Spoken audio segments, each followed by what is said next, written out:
Okay. We're just about ready, but first, before we do anything, 72. I haven't updated in a while because I haven't seen anything show up until like recently. Alright. I almost thought about playing Balatro today. I almost considered it. I'll play Balatro tomorrow. That way I can sit, chill, and get addicted to the Jokers. Because that's essentially what it's about now. It's all about the Joker, boy. It's all about the Joker. Collect as many fancy Jokers as you want. Alright, I'm logged in. Switch on over.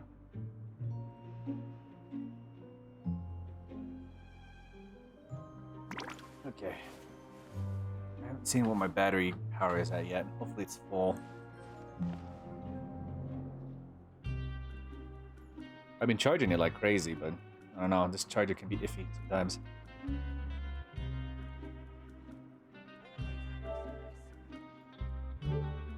That'll work. My controller dies before we get through anything. That's just gonna have to be how it is.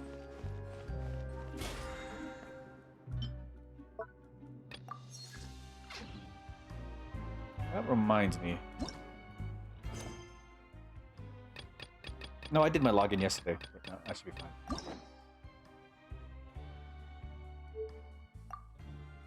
It is broken.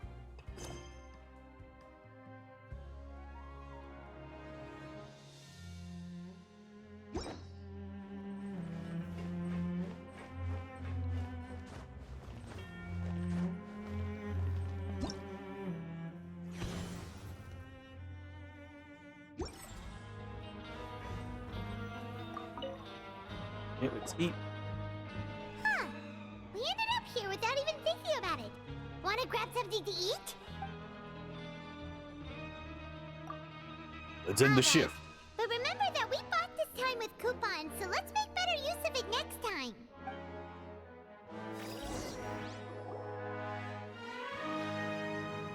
What is this garbage? Ooh, it looks disgusting. Oh, Paimon misses your cooking now.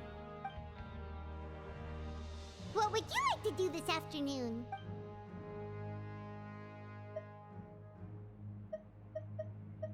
What were we supposed to do? Let's go to Seems you're Pentarang. really getting the hang of things, but just playing the same game. Yeah. Maybe there's why another don't way. Collins lower the difficulty a little. You know, so we can just breeze through each level.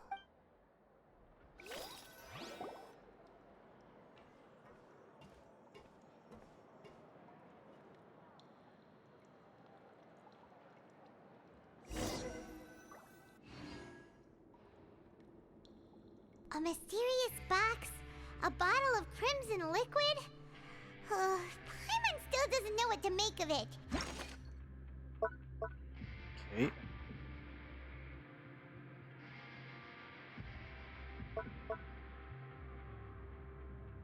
After violating the hidden rules of the Plankton Ring, okay.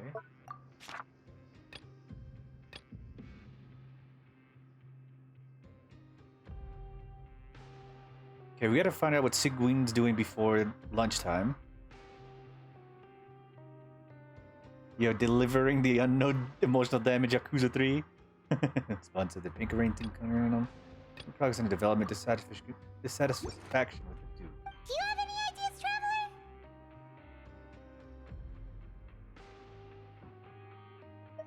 But unfortunately, it's not related Really? to child. Then it looks like that part of the investigation led us nowhere. Well, maybe we'll have better luck tomorrow. Good night, Traveler. And we gotta find out some more hidden rules.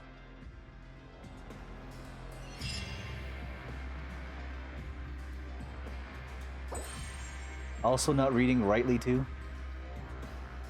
Find an opportunity to look around and collect clues regarding the strange meat. Try and move about freely, gathering clues regarding the strange blood liquid. Okay, so we've investigated 2 of the hidden rules. Paimon didn't think this prison would have so many weird things going on. We'd better pick up the pace with our investigation, otherwise we'll never get anywhere. Let's spend some coupons and skip our shift so we can go investigate. Let's skip work for now and put our time to good use.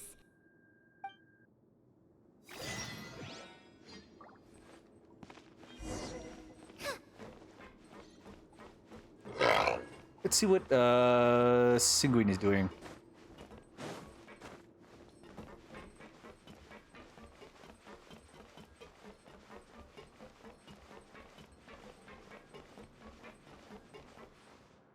Wait. No, it should be on this level.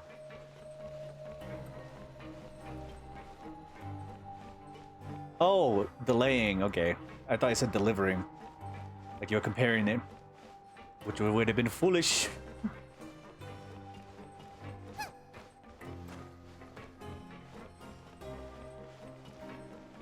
Started watching Zoids again. After that one video, you started watching Zoids.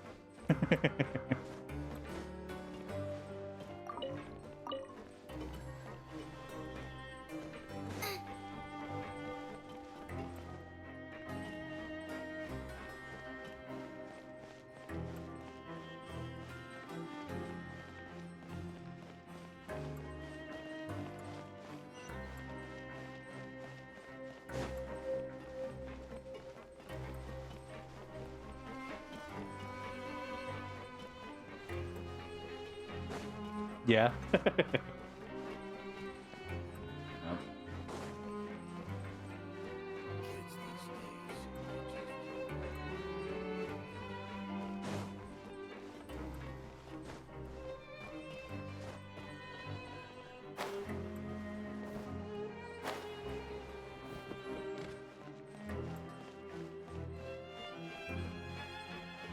Did you watch the other videos?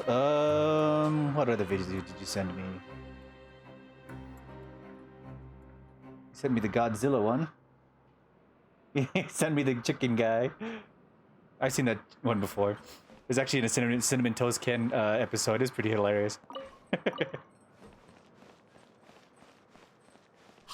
isn't that Vidoc over there? Huh. Is it just Paimon, or are there fewer people than usual here today?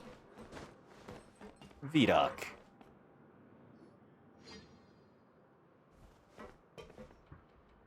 Ah. Seeing you at this time must mean you've already saved up a lot of credit coupons. Or at least enough to skip work. Seems you're getting into the swing of things around here. My goal is to become the next Duke. Impressive. Very impressive. So, now can you tell us about the hidden rules you know? If that's what you want to know, I guess you couldn't have come at a better time. Huh? What do you mean it's a good time? Leonid and those other pesky broke urchins have all gone to work in the production zone. I wouldn't want them listening in without paying up. The booty warrior? We get it! Just tell us already! So, you know those pipes that make strange sounds? Don't ever, ever go near them at night. Even if you manage to avoid the guards, you might find something even more terrible there. Something even more terrible? Like what? A group of cannibals. Cannibals? Cannibals? In the Fortress of Meripede? Okay, that's actually pretty dark. Every month, they meet a few times in the dead of night. Rumor has it they might be connected to the people that have disappeared here. But what's even scarier is that they have a special proclivity. Since they have no way to dispose of the leftover remains, they have ways to transform them into other forms and keep them in the fortress forever. Paimon might already know what you mean by other forms. So that's what's going on here. Oh, Paimon's stomach doesn't feel so good. Is that really true? You two look pretty skeptical. No matter. Learning the truth behind dark secrets isn't necessarily a good thing. I've got things to do too. I suggest you just act like I never told you anything. Alright, then it becomes lunchtime, and then we go investigate. Can we just trust him on this one? Oh, Paimon doesn't want her blood and flesh entombed here for all eternity? Do you really think cannibals could take me in a fight? Oh, so that's how you see the situation. Huh. You know, Paimon does feel a little better about it now. Let's get ready to investigate another hidden rule. When will all the secrets end? It does feel like there's an enormous amount, a lot of secrets. Bring me the curiosity, Paimon, eat lunch. Vidoc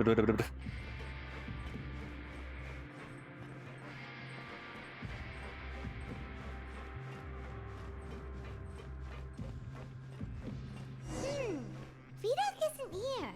But the guys who went to work in the morning are back. Yet another beautiful day, isn't it? Yes, quite lovely indeed. If only every day could be as wonderful as today is. Just stay away from me. Cannibal. What? What are you saying? You shouldn't go around saying stuff like that. Cannibal.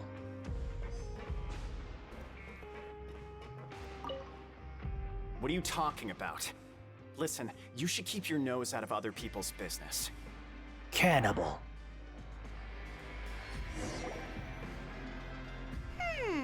Their attitude sure is suspicious. Like they're trying to avoid us.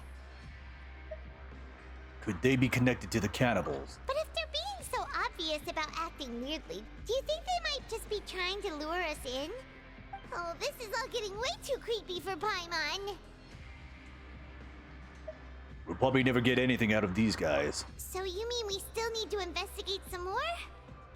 Okay, if you say so. That's the god, it's a dormitory? Okay. Dormitory.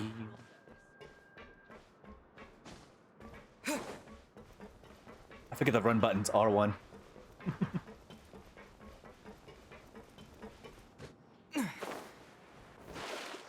Okay, I might have to end stream a little bit sooner, depending on when my controller dies.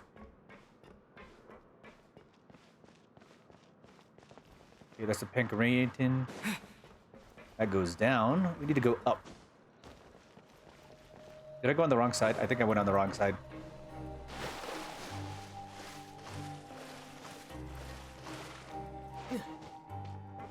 Wait a minute.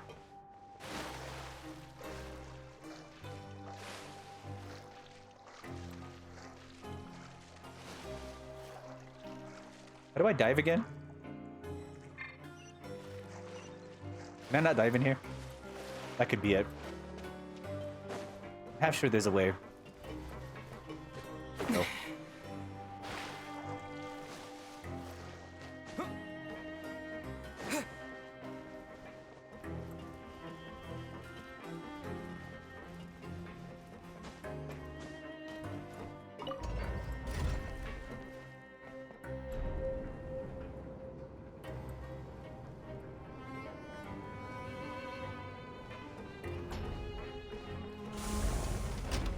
I think I'll try again later, but we'll see.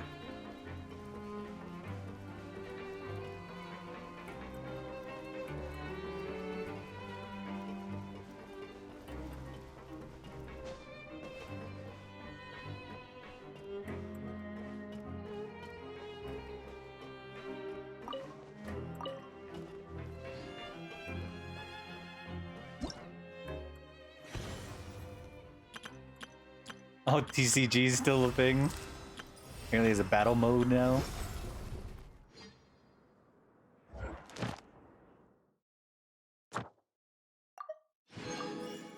I can't collect my commission because I'm stuck in here. Building. Hello, Fielding. What do Fielding. you want? Criminals like you ought to be working right now. Catch my drift. We just want to ask you a simple question. Have you ever discovered anything odd during your nighttime patrols? Why are you asking about something like that? Whatever happens at night isn't your concern. All you need to worry about is getting enough sleep. Well... We hear strange noises at night. Right! We've heard it happens a few times every month. Paimon has sensitive ears, so it makes it hard to sleep. Really? I see. But it's not like I'm on duty every night. And now that you mention it, I recall my colleagues talking about something like that before. They say that strange things tend to happen at night on pipe cleaning days. Lots of us don't willingly take those shifts. So they do know something. So, what happens at night on pipe cleaning days? And they just conduct regular cleaning of the fortress's drainage facilities. There are 3 pipe cleaning days per month, and it just so happens that today is one of the scheduled days. You can try to confirm the sounds tonight if you want, and if they're real, then I can report the issue to my superiors for you. Oh, okay. Then we'll keep both ears out tonight. And if that's all, then I'll be leaving now. I advise you not to try anything funny, though. Even if I'm not on duty tonight, someone will still be watching you. Don't worry, we don't want any time added to our sentences. Oh, he left. So what do you think about the pipe cleaning days he mentioned? Those might be the days when the cannibals are active. Right, both are a possibility. But Fielding did say that tonight is a cleaning night. No reason not to find out the truth ourselves. I knew you would say that. Alright, sounds like we'll be up all night tonight then. Paimon just hopes the guards don't catch us. Oh, great, we got another stealth mission.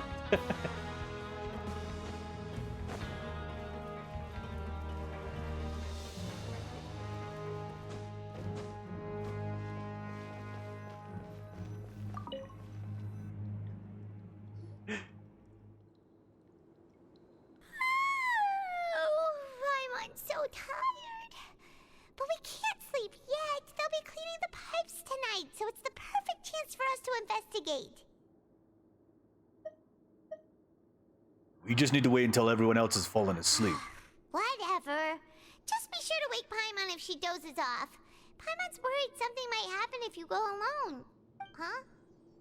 Traveler? Did you fall asleep already? Wait, are we connecting with Child again?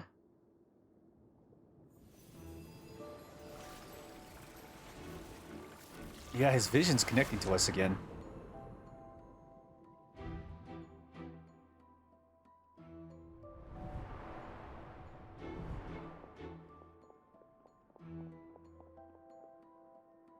Wait, is he running to the dormitory?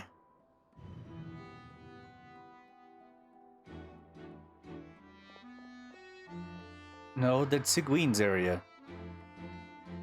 Wait.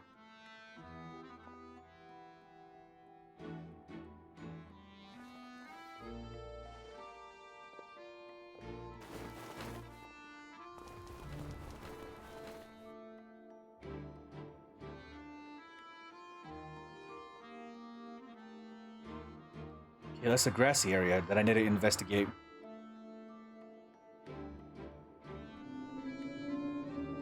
Something is calling to me. I have to go.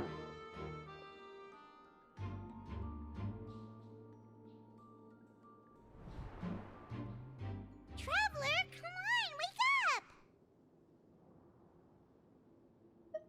I saw Child in my dream again. Oh, it looked like you were just peacefully sleeping to Paimon. Well, what did you see this time? Investigating the pipes tonight is the right call. Really? So we're finally starting to figure out what actually happened. But what about the cannibals? How do you explain them?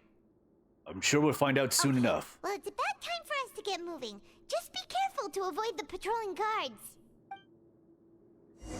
A stealth mission. Oh, God. How many takes do you think it's gonna take?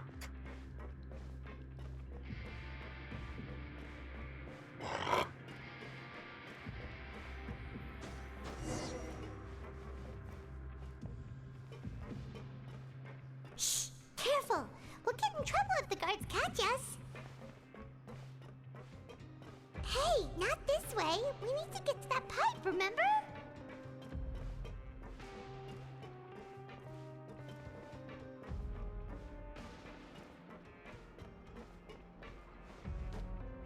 Oop. Oop.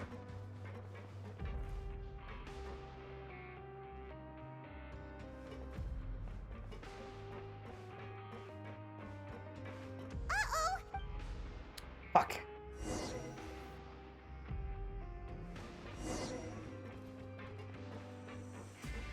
Shh! Careful! We'll get in trouble if the guards catch us.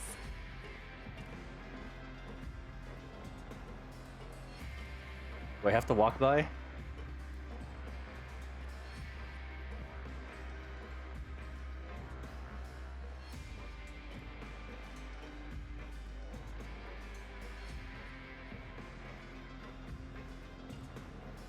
Uh-oh!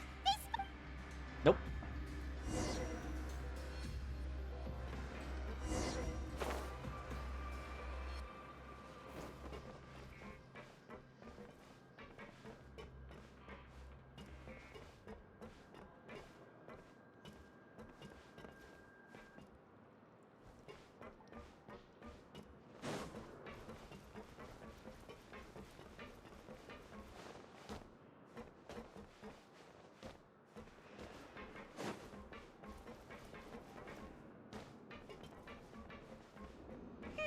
This should be the place.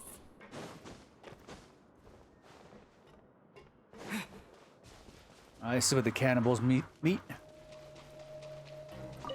Frog.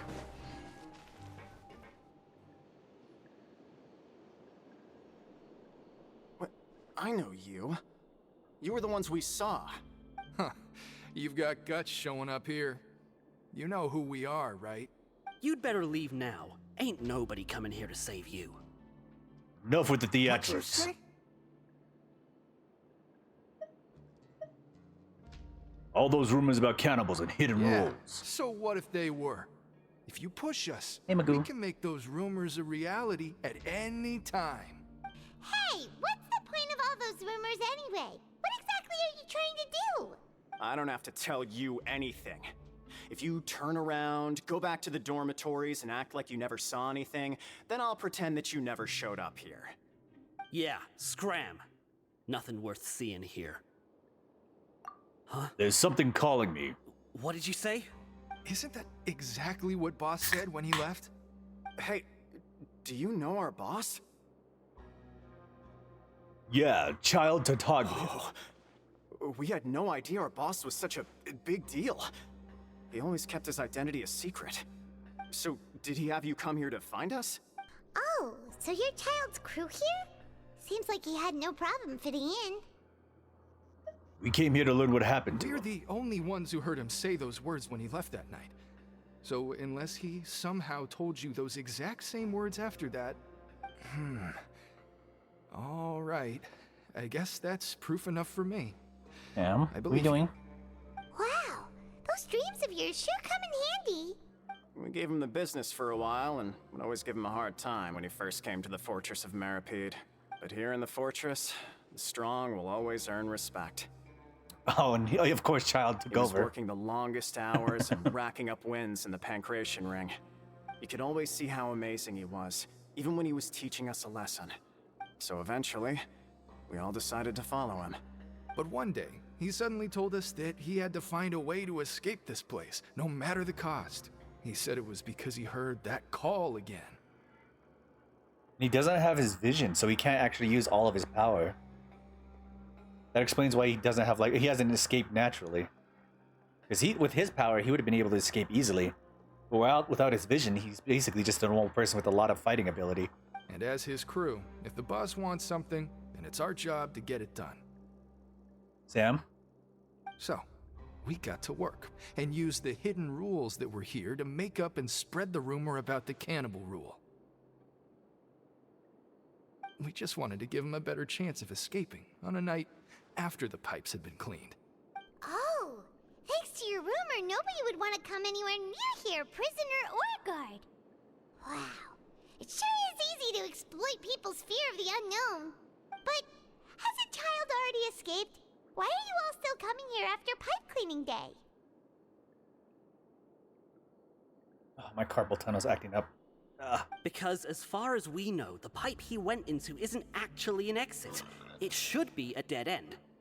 It leads to an abandoned factory area, and even if there were a way to escape from there into the sea, we're still way too deep. No one could ever reach the surface alive. But Boss still insisted on going in. It's like he was obsessed about it.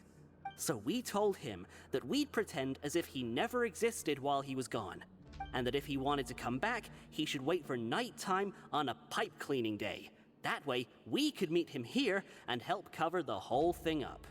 So you come and wait here through the night a few times a month just because of that promise? I mean, if he doesn't inspire them leadership, I mean, that's something. Yeah, but it's been so long now. We already know in our hearts that he must have managed to escape somehow. Is it also possible that something unfortunate happened to him? Nothing could ever defeat Boss or slow him down. That's one thing we know for sure. Okay. Paimon was just brainstorming possibilities. We want to go to the spot where you All left. right. Keep quiet and follow us.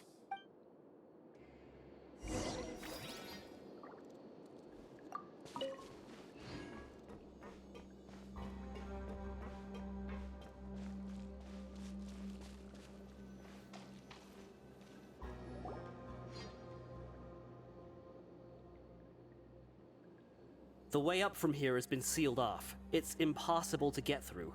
Boss left by going down from here. It wasn't full of water at the time. Later, we came back hoping to have a look. That's when we found out it had been completely flooded. It's impossible to navigate unless you're an extremely skilled diver. Do you think Child got trapped by the water? Not likely. We all know that Boss was an incredible swimmer. I know a good Oh, diver. really? Then have him come investigate, pronto. Just be sure to tell us if you get any news about Boss. It's getting late. We should leave before the guards come this way. Yeah, we learned a lot about what happened to Child here. Let's get going. Hey, are we gonna skip a work day again? Ah. Magoo. Yummy yum. We finally learned some key information.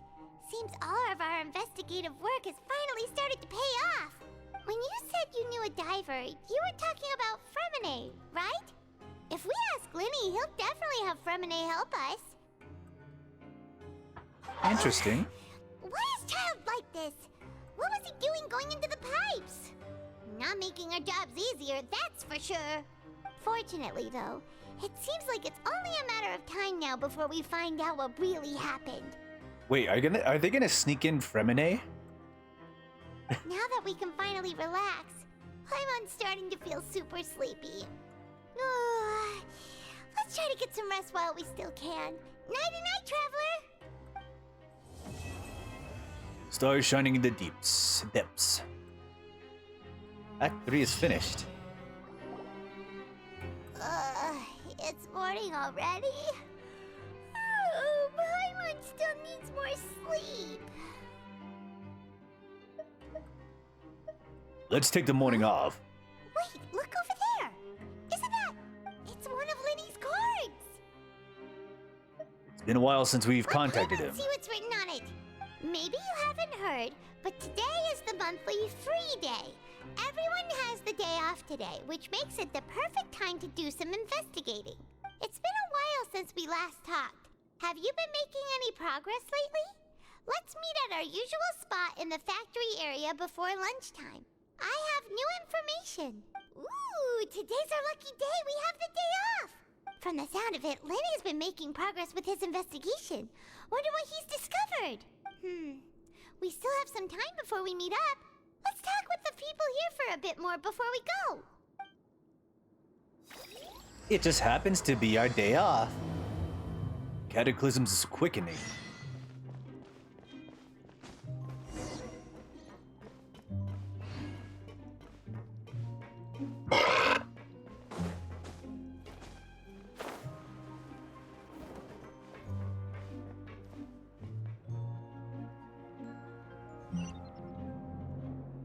Oh, they're all down. Okay.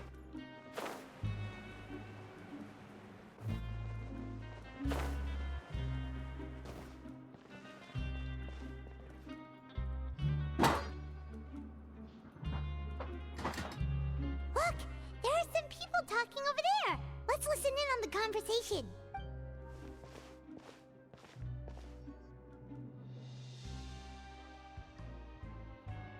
If you ask me, those pompous parasites on the surface act like they're all a bunch of aristocrats. Do any of them give half a hoot about a bunch of dogs like us? Hey, speak for yourself, mate. I'm no dog. Oh, you think you're special or something? If you're here, then you're just a convict like the rest of us. I've heard that even if you're released after serving your sentence, going back to life on the surface ain't any better. Once a criminal, always a criminal. We're marked for life. I don't buy that. Hey, how cool would it be if the whole world was destroyed by a giant flood and everyone had to start over from nothing? What kind of filthy bilgewater are you spewing? I have family up there. You best shut your sewer hole with talk like that.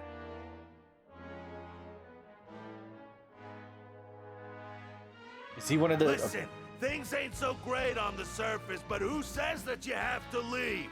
I've heard that you can still stay here and work even after you've served your sentence. Not bad if you ask me. Who wants to live in the ruddy overworld anyway? And what makes you think they want to hire someone like you? That's one of the great mysteries of the universe, how someone as useless as you is so confident. Whoa. Sounds like they're really unhappy about the overworld. Speaking of which, Paimon never heard anyone use the words overworld or underworld when we were living up there. Is it only something the inmates down here say? I think you're right.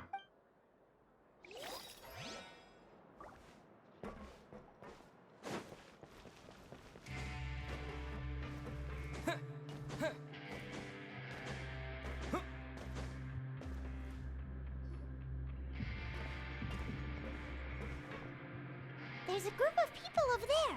Let's go listen in. So I said, that's not a faucet. Hey, who are you two? Why'd you come over all of a sudden? Oh, sorry for eavesdropping. Sounds like you were talking about something private. What's the matter? They're just looking to join in on our fun, that's all. Hey, don't pretend like it's okay for them to just interrupt us like that. Yeah, fine. You're lucky we don't mind extroverts that much. Thanks, you guys are really nice. You hear that, Quisto? What nice! Your expressions tell me you're Quisto. looking to hear some juicy info, am I right? But before that, it just so happens that I know you two. Really? Are we that famous? You're kidding. How often does anyone get a personal tour led by His Grace himself? Practically everyone was talking about it. Word has it that you also caused quite the kerfuffle. Oh, it was just a little mistake. A little mistake, huh? I like the way you put it. You see, people with a good attitude can join our group anytime, unlike some of the others here. Your group? I'm Quisto, and this is Lavaroon. People usually call us the Bombshell Bros, but don't worry, we're not playing with bombs or anything. It's just that our information is always so explosive, and we blow minds on the regular. Okay, interesting. Info brokers, kind of. So, you two really like to gossip? Whew, you sure know how to embellish. No, you don't get it. Knowing intelligence will make things better for you here. For example, knowing who's working with whom, who has the latest rumors, who's not getting along. Wouldn't you like to know all that? Oh, my Archon, I'd love to know. Please tell me. Whoa, all this info's worth something, you know? You should prove you're worthy of it. I don't mind him. Quisto's always this way. Just play nice and say something to massage his ego. The welfare meals. Talk about the welfare meals. We ate the most incredible welfare meal recently. That meal we had yesterday was super delicious. Paimon can still taste it whenever she closes her eyes. Is that so? To tell you the truth, I've been helping out with making those welfare meals. I've been working as a kitchen assistant for about a month and a half now. Oh, so you're the one who made those delicious steaks. Amazing. You could be a professional chef. You are correct. I am a true professional. In fact, I even went to culinary school. But enough about that. He's actually a cook. Since you like my cooking, I guess that means we share similar tastes. Listen carefully. This little bombshell will help you learn what's really going on here in the fortress. All right. Huh. Did Lavaroon just wink at me? Seems he's saying, don't be upset. He's a good fella. Listen, kids. The power structure within the fortress is quite complicated. The overworlders couldn't care less about us down here. We're basically next to them. You've already met the one person here you should never cross, the Duke, Risley. He knows more than you think. And if he doesn't care about something, then he often doesn't bother dealing with it. Those who have the Duke's attention get all kinds of special perks, even better treatment in the infirmary. I know who you mean. It's that Jurier character, right? I don't think there's anything useful about him at all. Why does he visit the infirmary practically every day? Is it normal for anyone to be going in and out of there so often? If you ask me, he's just faking it to get out of work. But did you know that Jurier was a talented researcher from the Fontaine Research Institute before he came here?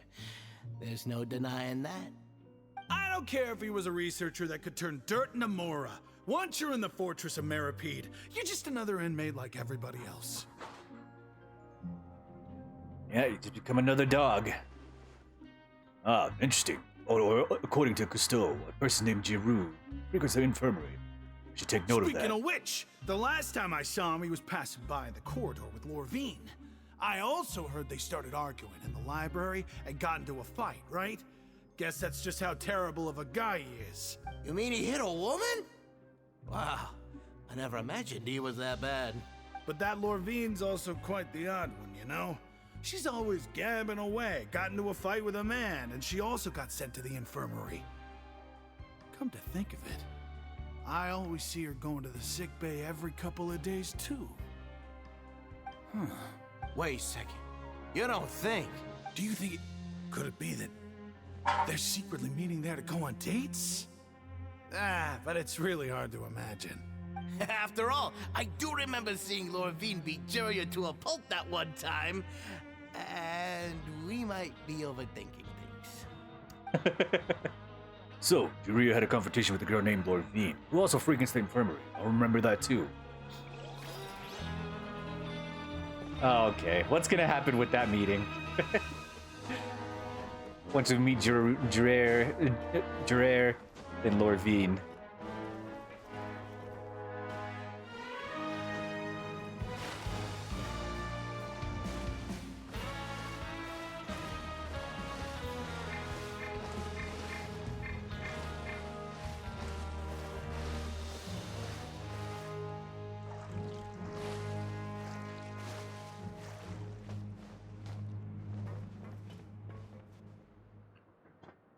Hey, you over there? The Bavalier? Yeah, you. Who, me? Say, do you like playing card games? You know, like Genius Invocation TCG? Even people down here play that game. You TCG players are like mint in the wild, literally sprouting up everywhere. Hey, come on now. What's wrong with finding fellow Invocation aficionados? Anyway, care to join me for a game? No thanks, we're busy with other things. All right, no pressure. But why would you be looking for people to play Genius Invocation in a place like this? Don't people usually come here to fight? Whether you're throwing down cards or throwing punches, it's all a competition, isn't it? It's all the same in my eyes. There are lots of card players here in the fortress. When I saw you, I immediately thought, hey, even outsiders from other nations play cards. So I came over to say hi. Would you mind chatting with us for a moment? Sure. Great! Since you've been here longer than us, you need to flex your seniority a little bit, right? Maybe you could start by telling us newcomers some stories about this place. I thought you would have already heard everything by now. All right, then. Did you have anything specific in mind?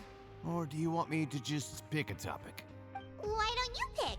We'll let you know if we've heard it already. All right. Have you heard any strange rumors since you've arrived? Ben, did you Yes, know we that have. there are some people who are always gossiping over in the corner? You mean Quisod and Laverine? So you've already met Labrune. those two. They're quite a pair. They always keep an eye out for the latest happenings and gossip about everything. I've never seen anyone with more time on their hands. I heard that they used to be a chef and a bartender before they were sent down here. You know how bartenders are, always chatting with customers. And chefs love to pass the time just hanging out when they're not cooking. Oh, that explains how Laveroon is so like chilled and laid back, and can get people to talk to him. Good to know. Do you have anything else to tell us? Let me think. Sounds like you want to hear something a little more tantalizing. Oh, did you know that the Duke was also a convict in the fortress of Meripede before? Huh? Really? Wait, are you serious? That's right. The Duke was an inmate just like you and me.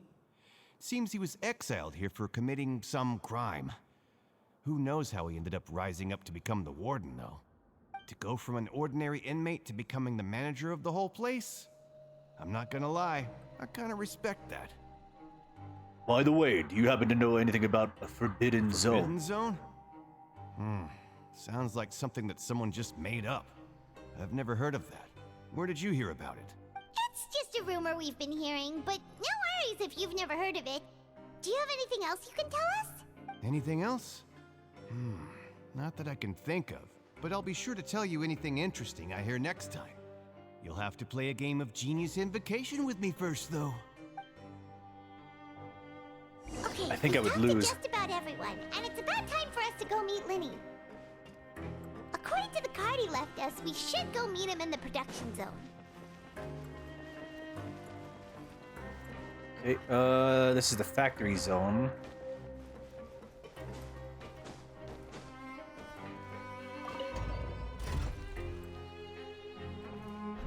Wait, will the lower level be where we're meeting, or will it be somewhere else?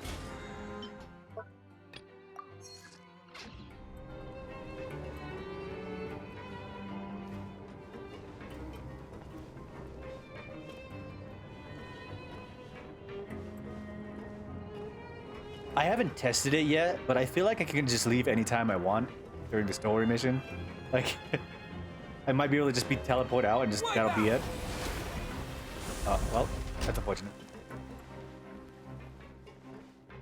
But I kind of like playing the prisoner for now. What is a Mirapede? Oh, I have to unlock this.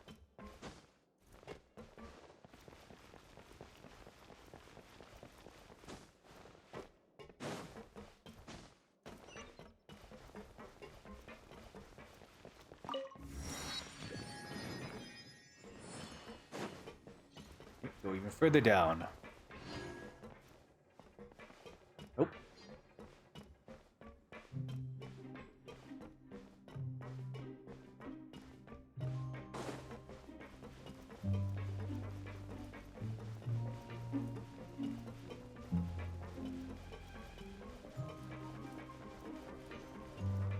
Okay, this should be the factory zone.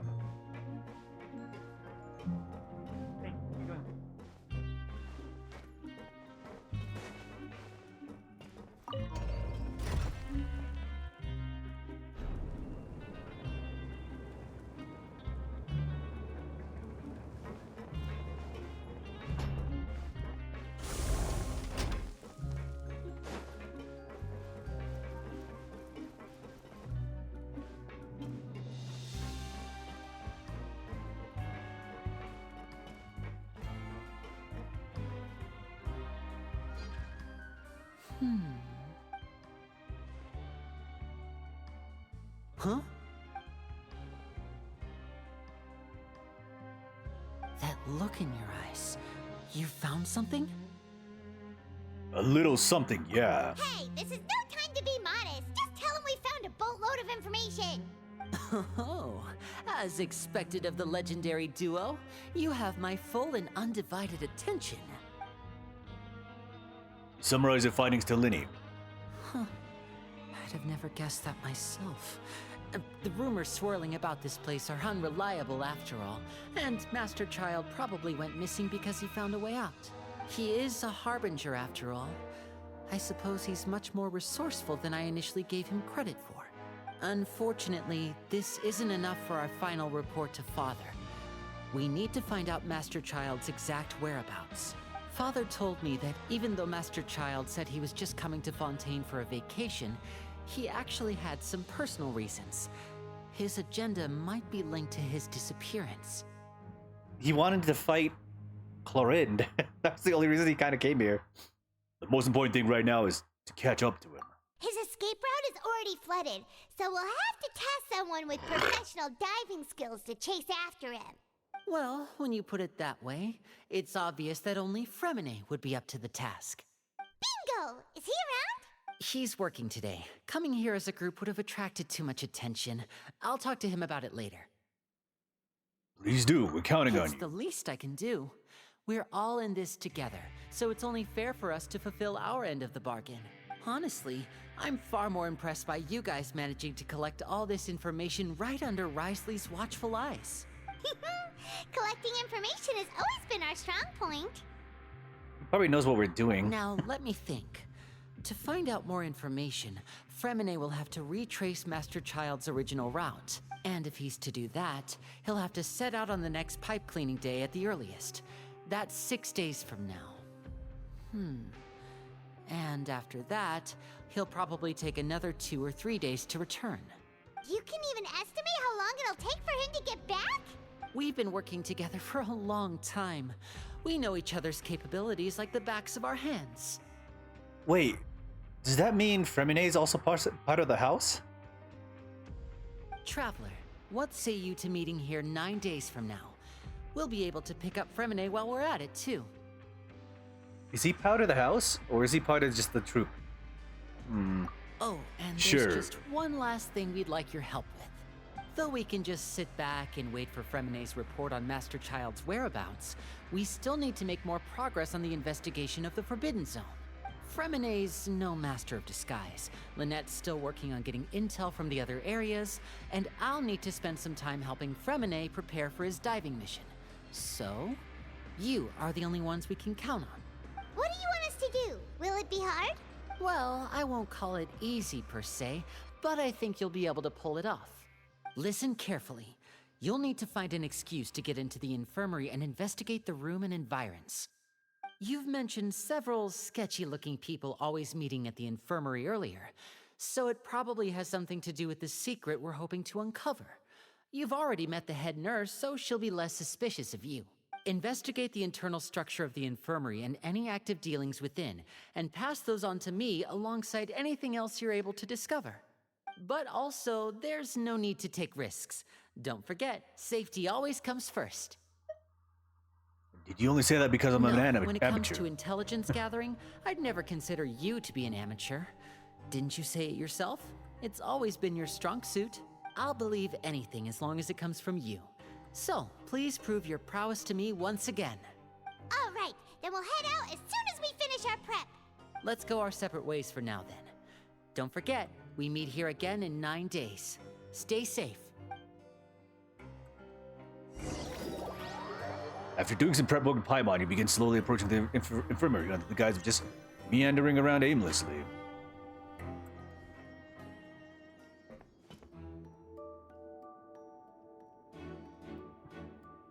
Hey, stay here for now. Paimon will take a peek. There seem to be several people inside. Let's try to eavesdrop on them first. You Paimon Han and try your best to eavesdrop on the people inside the infirmary. Several people appear to be engaged in conversation, but you only manage to catch bits and pieces. It's not impossible.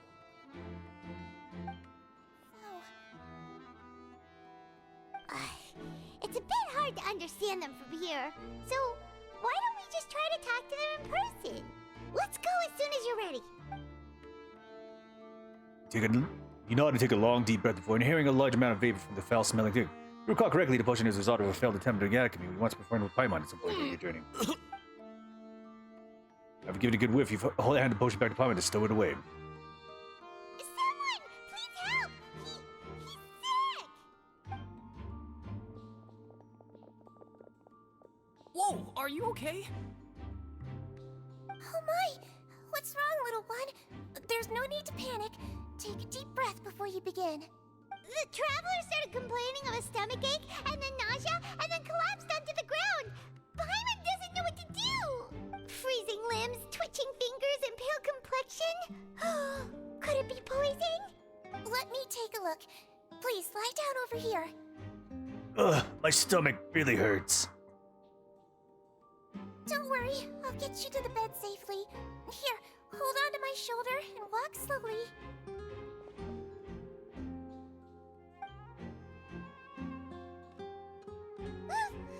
You can do it, Traveler! Thank you. I'm sorry. Don't apologize. You're sick after all. Now, please relax. I'm just going to do a preliminary checkup on you.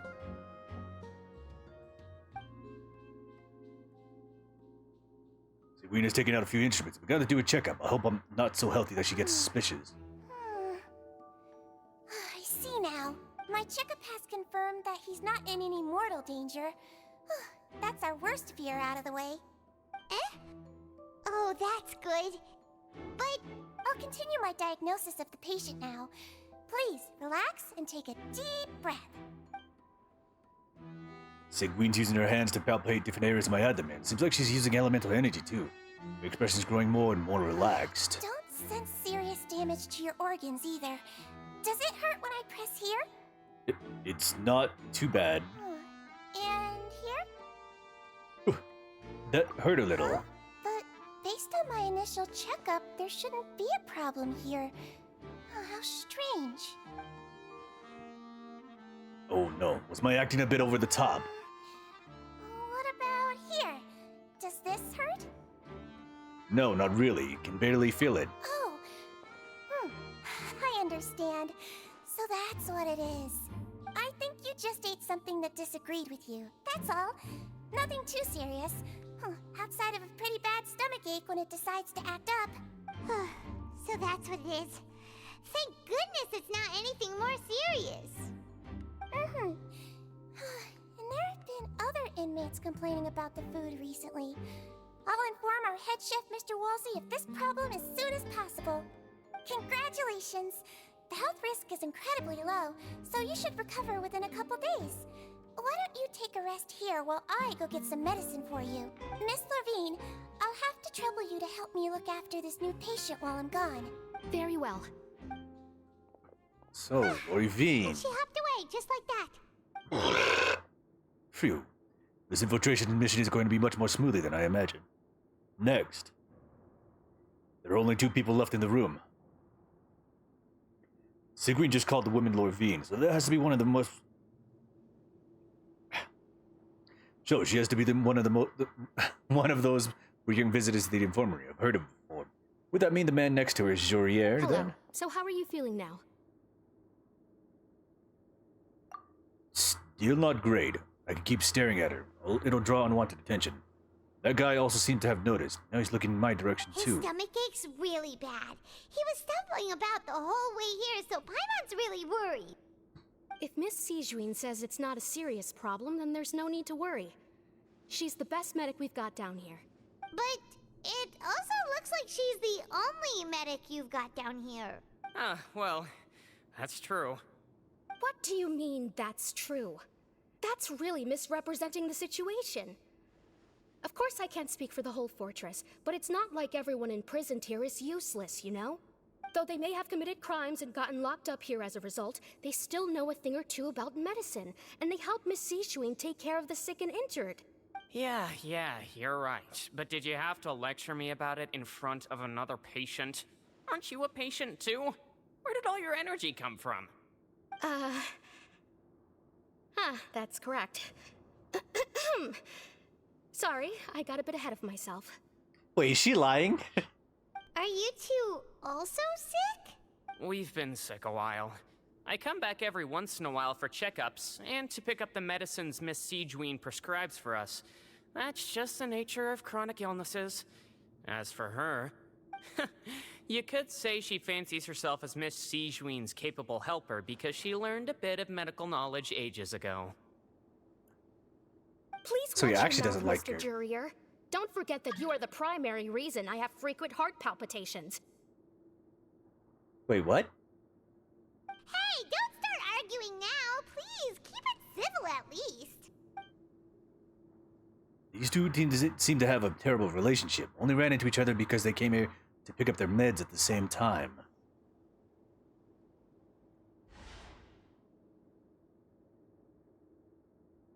But outside the 2 of them, there's nothing suspicious inside the room.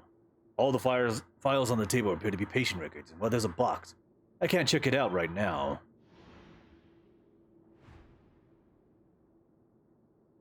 There also aren't many furnishings on the wall. Wait, there seems to be a movable hatch on the ground over there. Hey! There's no need to fight! Everyone will be released someday, so there's no need to argue over silly things like this! But... Release. It's way too early for us to even think about that. And who the heck knows if we'd even be able to continue our previous lives? The presence of a movable hatch is strange by itself, but perhaps it's my adventurer's intuition speaking. But isn't it a bit strange that there's a movable hatch here of all places? Is it hiding something? Please allow me to end this boring and useless conversation. Oh, and Mr. Jurier, I don't want to see your face here again anytime soon. And same to you, Miss Lorvine. Anyway, that was more than enough rest for me, so I'm going to get out of this excessively noisy place. See you later, everyone. He just slowly walked off like that? That's just what he's like. I'm sorry you had to see all of that. I'm Lorvine, and that's... Well, his name is Jurier, but I hope you'll never have cause to remember his name. You really can't stand him, huh? I mean, can you blame me? Who would like someone who's as arrogant and obsessed with weird research topics as he is?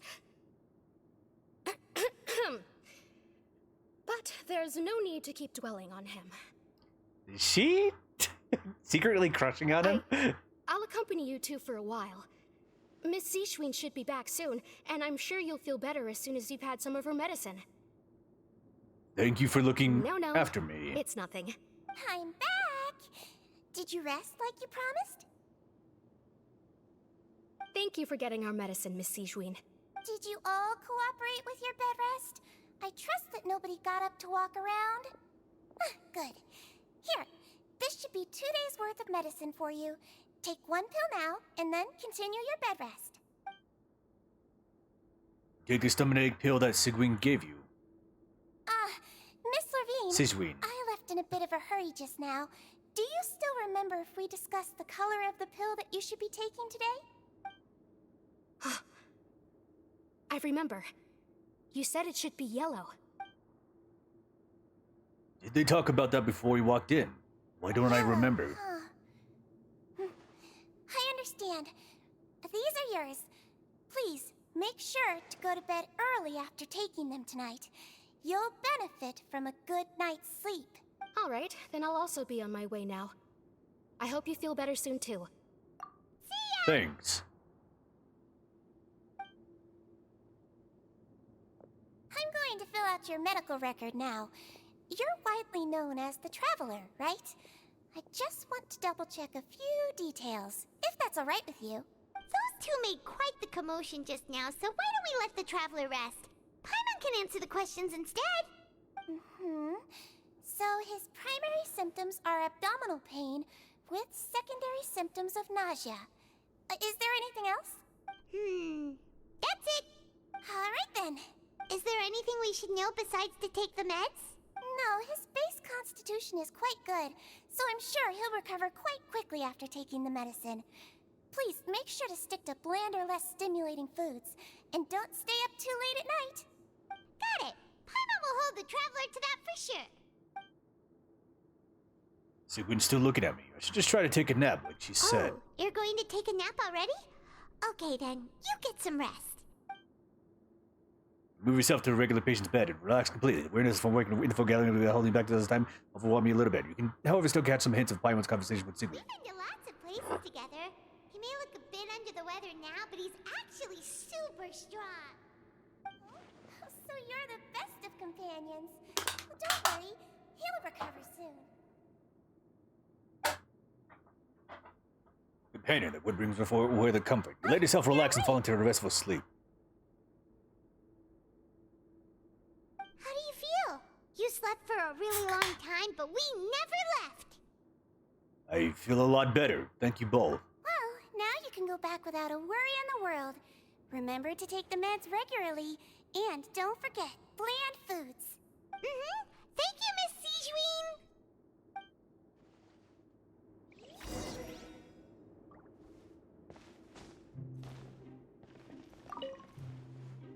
Seems like a lot of people have been coming down with an upset stomach lately.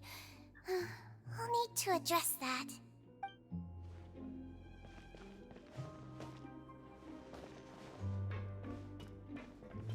So we gotta come back here another time in order to get to that movable hatch. It'll have to be right before lunchtime.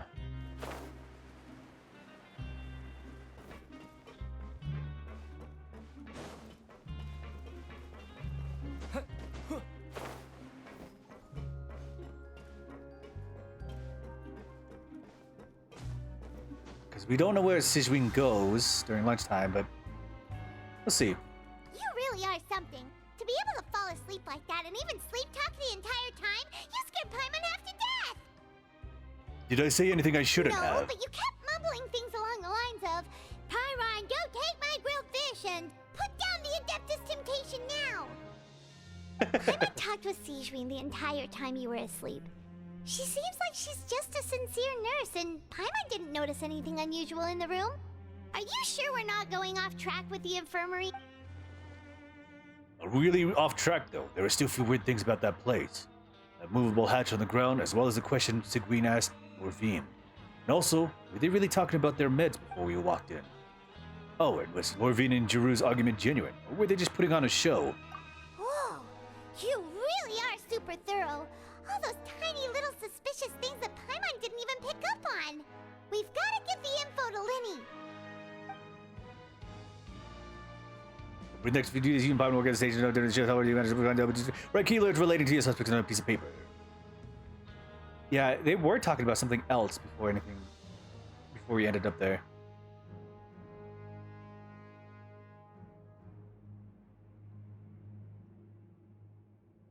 Manages to pass a slip to a busy Lynette. As she happens to pass by, her disguise is impeccable. She does not look at you or change her expression as she pockets the info.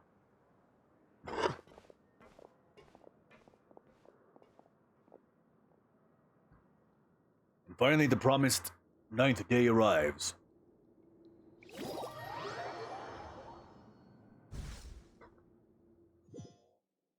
Today's the day. Let's go meet up with Linny.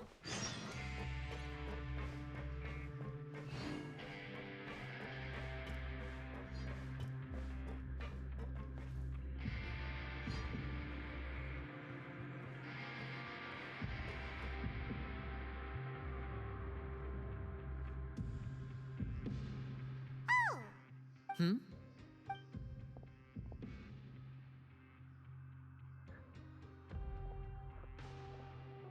Is Fremine here now? Did you two run into any trouble over the past few days?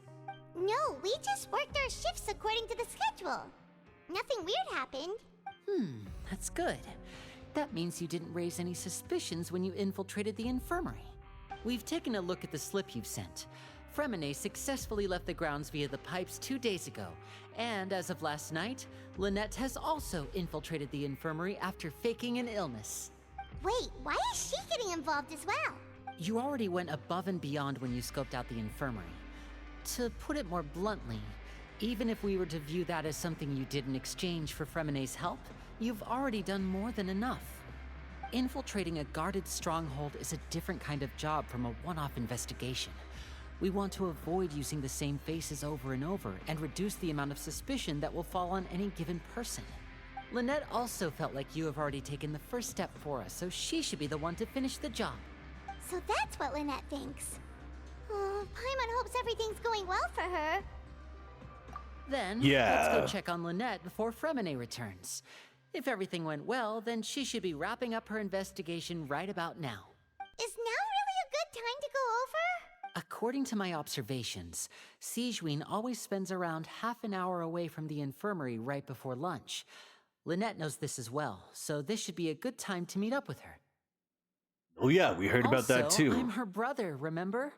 It's only natural for an older brother to care about his younger sister's well-being. Okay, then let's head over right away.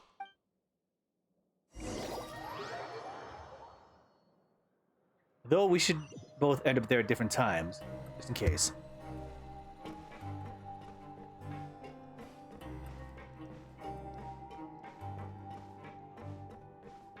Alright, what's happening now?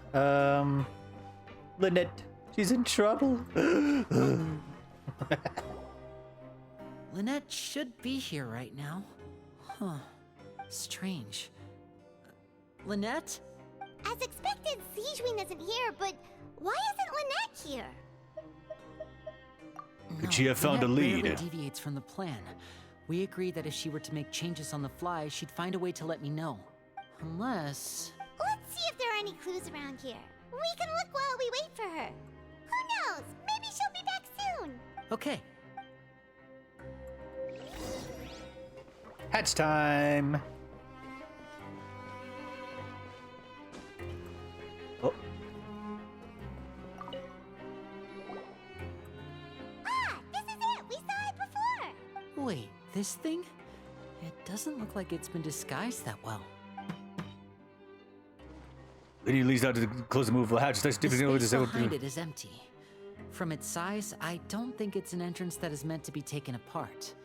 There's probably a mechanism around here somewhere. Could Lynette have tried to get inside? But if that's the case, she would have contacted me for sure. Let's look around here for some more clues. Don't panic, just take another look. Look on Lenny's face. He's definitely beginning to panic. Don't panic. He probably said that subconsciously more for himself than anything else.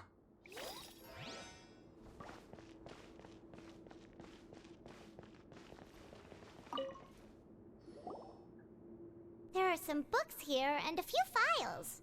They all look like medical records. Advanced nursing, how to raise the spirit of your patients, a quick guide to the psychology of emotions, and the meaning of laughter. These sure are some interesting books. Who knew Sijuin would be interested in these kinds of things?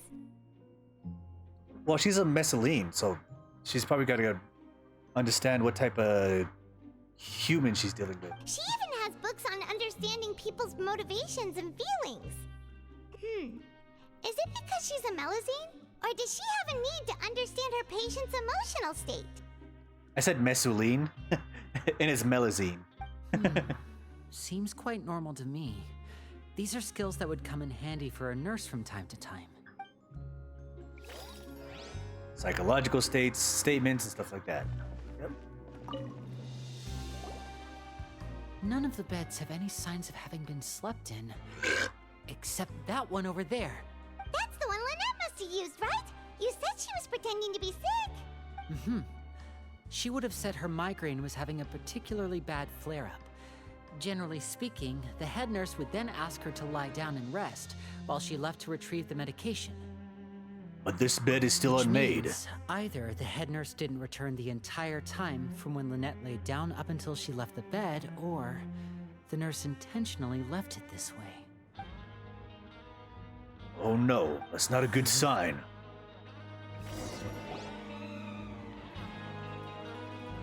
She taken to the gulag? Hey, you guys, there's a slip of paper over here. A slip of paper? It's right over here, and there's a bunch written on it too. It reads, out of respect for your usual practices, I'll use a piece of paper or card as the medium to pass on my message. You may consider this as me giving you my best regards. This is... Is that all? Is there anything on the back? This is... Show me! Now! That look on your face. Paimon's reading it now. Would you care to guess where Miss Lynette of the Fatui could be right now? No. Could she have... Is she already... Wriothesley. Did he deliberately leave the infirmary unguarded to use it as bait? Wait, you mean he was aware of our goals from the very beginning? But why? We didn't run into any trouble last time, and he also never reached out to us since.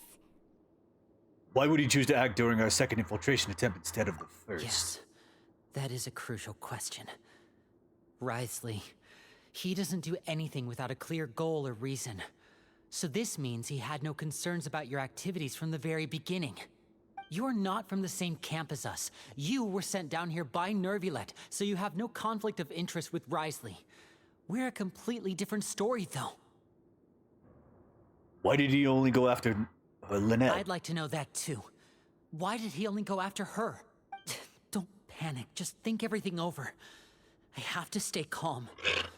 This is not like what happened last time. The situation's different now. Wait, you're right. Wait, but that means the fact that Fremine was able to leave the grounds. Could Wriothesley have let him go as well? But what does he gain by letting Fremine leave like that? Oh, he's super, panicking again. He's about to go over. I get it now. He deliberately made them both disappear. So he's challenging me and trying to provoke me, I'm sure of it. We never should have sent out Fremine. We had to go through all that trouble to find an opening to sneak him around the guards and into the pipe, and we even thought luck was on our side. If Wriothesley let him leave on purpose, then he's probably in a terrible spot now as well. Lenny's getting more and more panicked. We have to calm him down. Lenny, calm down. Don't be like this, Lenny. Fremine wouldn't have left if we hadn't told you about Child. That was our fault. No. I'm the leader of this operation, and I'm the one responsible for this team. I was the one who failed to protect them. I'll go talk to Risley. Hey, don't be reckless! Traveler, please talk some sense into him! I simply cannot allow Lynette to be abducted again. I have to go. I'll find a way to get them back. He's rushed out the door! After him! He is not gonna stop.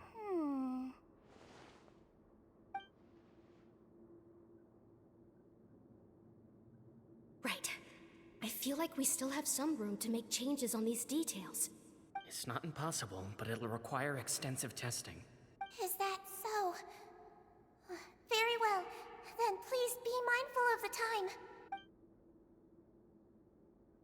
Huh? Is someone?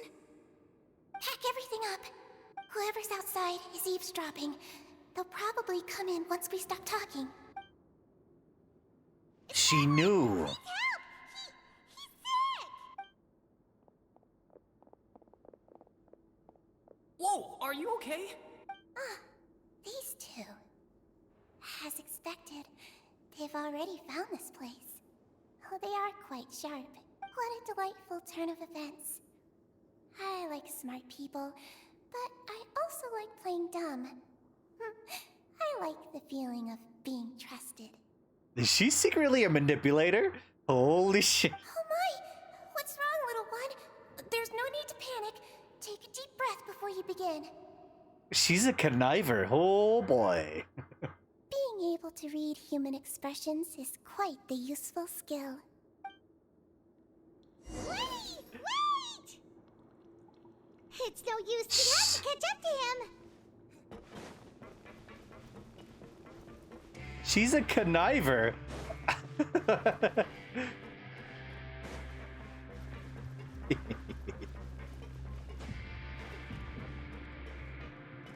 There's an evil grin behind that little smile. He's already out of sight. How is he so fast? Let's go head him off at Risley's office.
Come out and face me, Risley!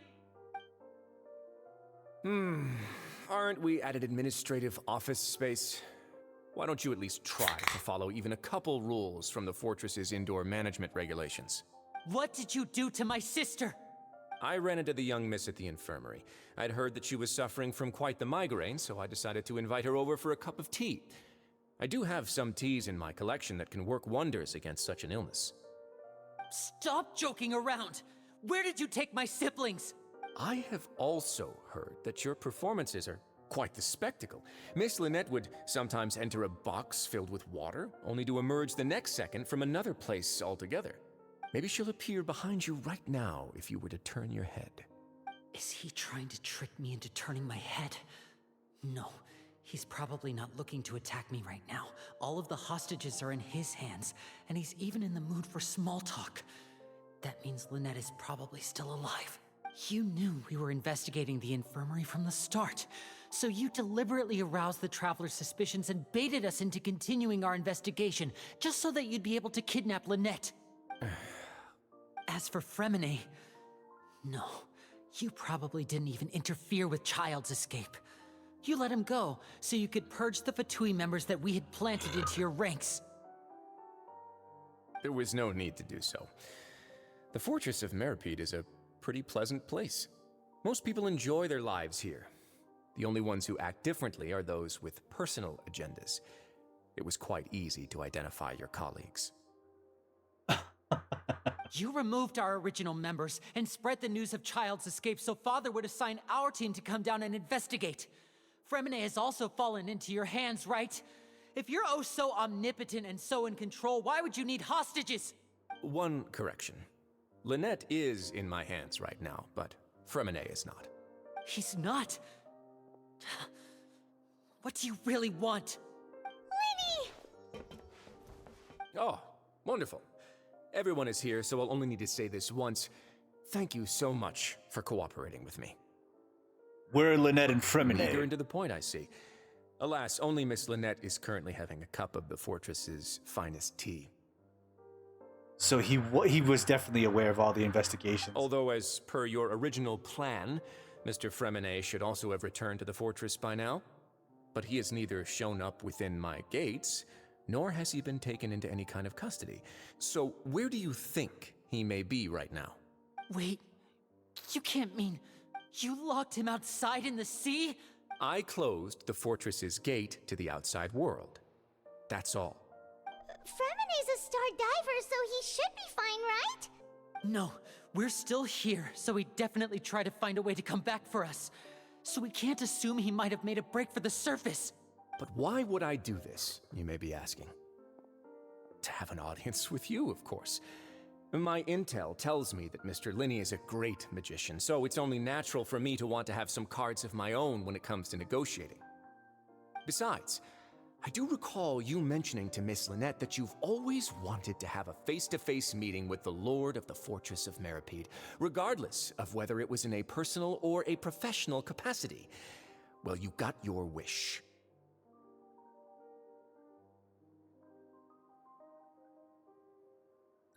Withersley is a very smart man. So, you've been keeping tabs on us before we even set foot in the fortress. Some of my folks just happened to hear a thing or two, that's all. In any case, I will be straight with you. I was willing to play dumb and turn a blind eye, so we had a pleasant few days playing games together here. But once you started focusing on the Forbidden Zone, all of that changed. Mr. Linney, the cards are stacked against you right now. Miss Lynette is in my hands, and Mr. Fremine is still slowly being pickled out there in the brine. You know just as well as I that he cannot last out there forever. You need do but one thing to guarantee their safety. I would like you to contact your superior, and ideally invite her over for a cup of tea with me. You want to see Father? But why should she bother giving you an audience? Well, if she cares for the well-being of her dearest children, she should have plenty of motivation to join me for a parents' evening. I've heard that the bonds between the members of the House of the Hearth are like the bonds of family. I don't see why she would refuse. So Fremine is part of the House of the Hearth. Okay. Why did you think Father sent us to handle the Fortress of Meripede? This place is basically a no man's land. It wouldn't be fitting for anyone as important as a harbinger like Father to come here in person. Oh, I see. So it's because she doesn't care for my place here. That's such a shame. After all, I've amassed quite the tea collection. I was looking forward to sharing it with her. Both Monsieur Neuvillette and Lady Farina have already received many samples as gifts. Was this the extent of your master plan to get to Father? No matter how much pressure you may put on me, I won't allow you to use us to blackmail her.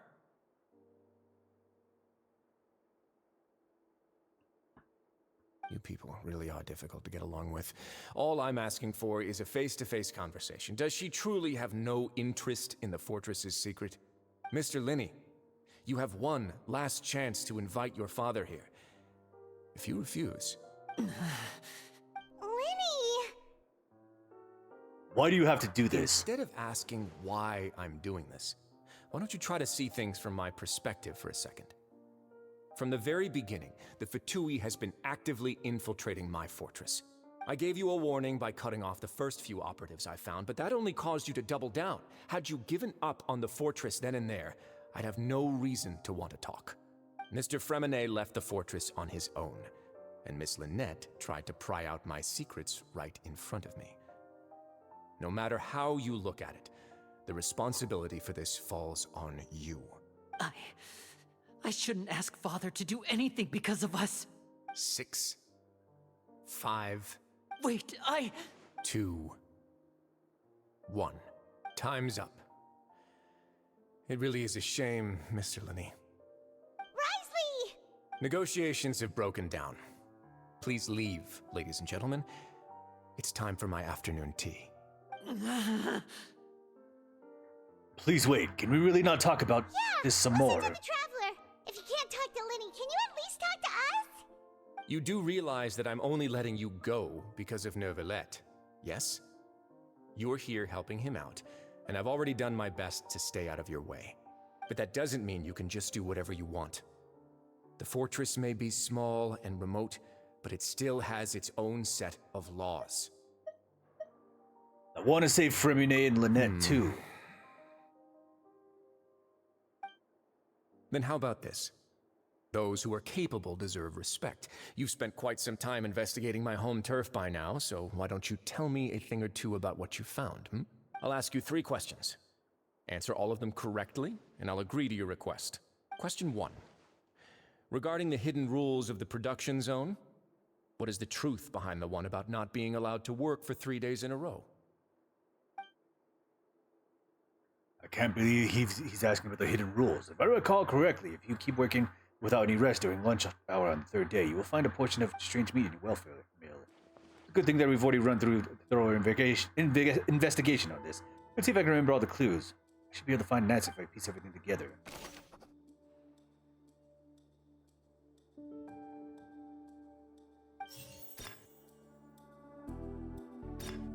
I've been told that the infirmary is always empty for the half hour just before lunch.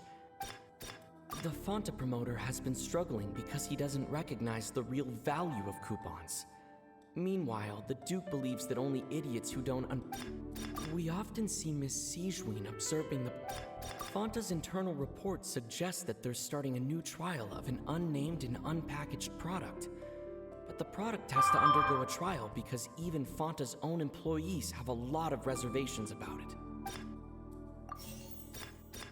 The research notes said that the Melusine race perceives the world very... According to Collins, the Pancration tournament only took place because the Fonta company sponsored it. The Fonta promoter has been struggling because...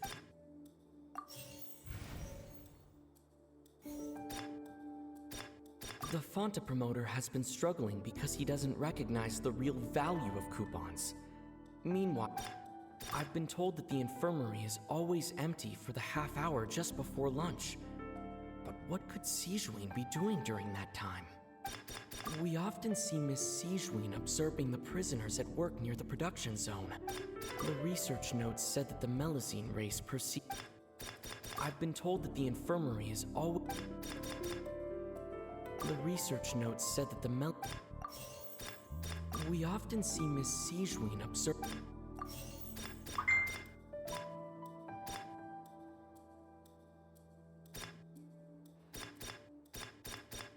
We often see Miss I've been told that the infirmary is...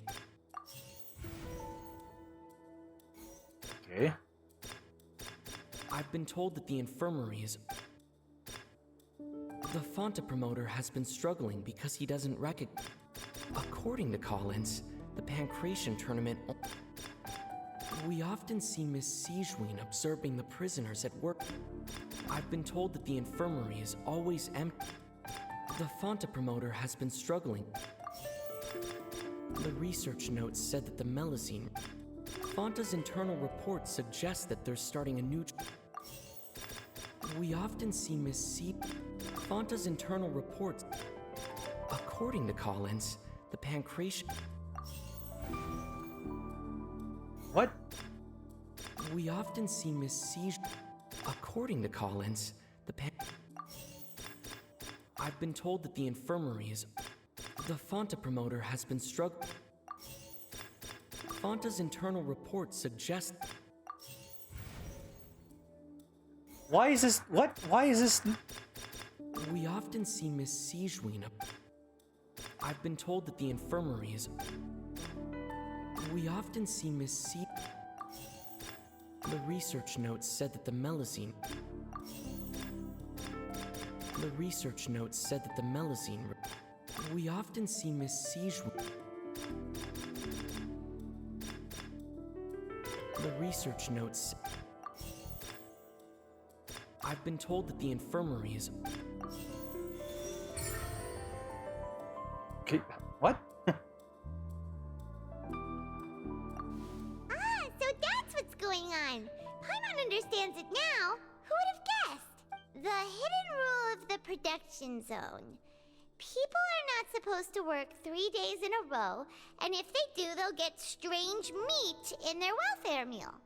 At first, we thought this strange meat must have something to do with the people who disappeared, but in reality, they were all prepared by Siegewein, the head nurse. She often visits the production zone to observe the workers' health and makes a note of anyone who has worn themselves out after 3 full days of work.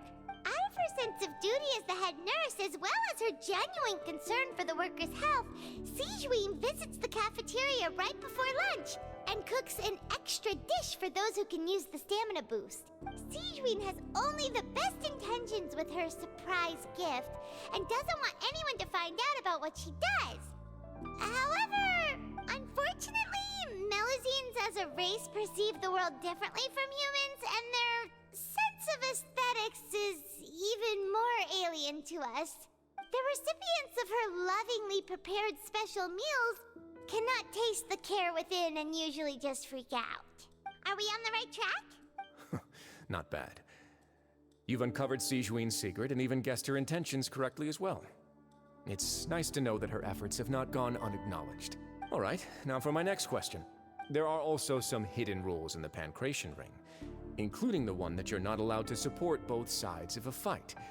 Why is that? The hidden rules of the Pinkerton Ring. Remember, if someone tries to support both boxes at the same time, receive a package the next morning, which contains a strange blood-colored liquid. We've also done a lot of research on this matter. Let me sift through what I found and come up with the correct answer.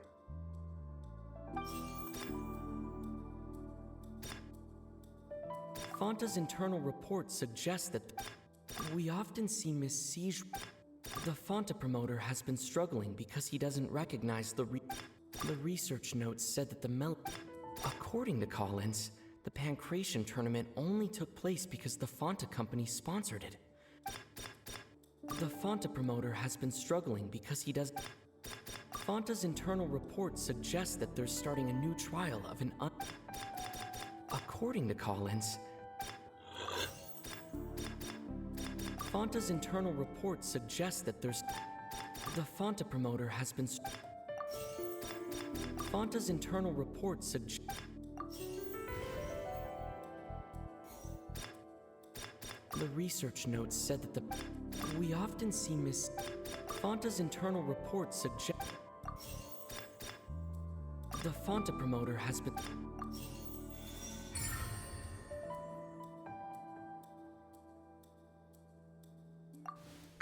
Paimon gets this rule too now, so there really was nothing to be afraid of.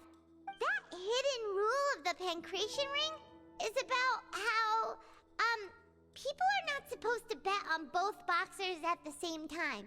And if they do, they'll receive a package containing a strange blood-colored liquid. People get scared when they see it because they've subconsciously begun to associate it with the missing boxer. But really, it's just a bottle of the latest yet-to-be-named and packaged new Fonta trial product. A blood-red drink. It's no wonder even Fonta's own staff were questioning the company's decision-making. The company, facing backlash from its own staff, decided to try to trial the product on a smaller scale to see how it might be received by customers. They came to the fortress of Meropide and offered to sponsor the Pancration tournament so they could push their new product. But the Duke completely refused to even entertain the idea. The Duke, knowing how valuable coupons are in the fortress, knew that only total idiots idiots who didn't understand their true value would bother buying a Fanta product here. And so, only those who proved their stupidity by being dumb enough to bet on two opposing sides of the same match were selected to receive the drinks. I acknowledge the effort you've put into bringing the truth of this mystery to light. Although, based on your description, that Fanta promoter is a bit too careless with his words. I may just reconsider my collaboration with the company. So there was a reason why he refused it. And here's the final It's question. for retards. What's the secret behind our head nurse and all of her patients in the infirmary?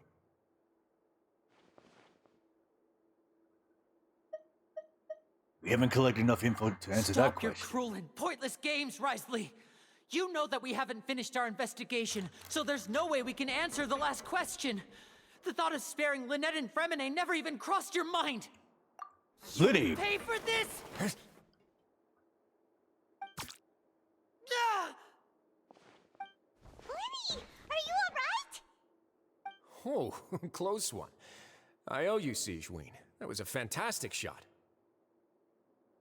She shot him with an anesthesia? It was nothing, Your Grace. Sigeween? Though this gun may look like a toy, it's actually fully functional, as I just demonstrated. Sigeween... You... Are you his accomplice in all this? Not at all. I am merely a resident of the fortress, and thus protecting it is my duty. A resident? When Monsieur Nervulette asked me to come here, he told me that my job would be to take care of the well-being of everyone here. I am merely discharging my duties. But if you mean what you just said, then isn't Linny someone you should be looking after as well? Isn't he a resident here just like the rest of us? If you're close with Nicolette, I really am just doing what Monsieur Nervulette told me to do. Everything I did, I've done to protect them. Had I not, they would be in far more dire straits right now. His Grace knows it too, right? Your Grace? Mind proving my innocence to them? My dear Sigeween, whatever shall I do with you? Would it have killed you to just wait another minute or two? he's been acting this entire time, hasn't Well, he? it's nearly time after all. The way you do things can be truly frustrating sometimes, Your Grace. I figured I should try to talk some sense into you. What are you talking about? What time? Take me if you want. Let them go. How touching. Can you just give me one more minute? Don't be like that, Your Grace. Has he been lying this entire time? Like, well, not lying, but has he been telling the truth the entire time without actually lying? All right, everyone, calm down. 2 more visitors will be arriving any time now. I'll go get a cup of tea. Miss Sigeween, I leave Miss Lynette in your care. You... What are you doing? Also, remember, she's older than she looks. Yeah, the way she talks to everybody is a young one. I mean, she's a Melusine, so you can't tell her age by how she looks. I believe I hear footsteps.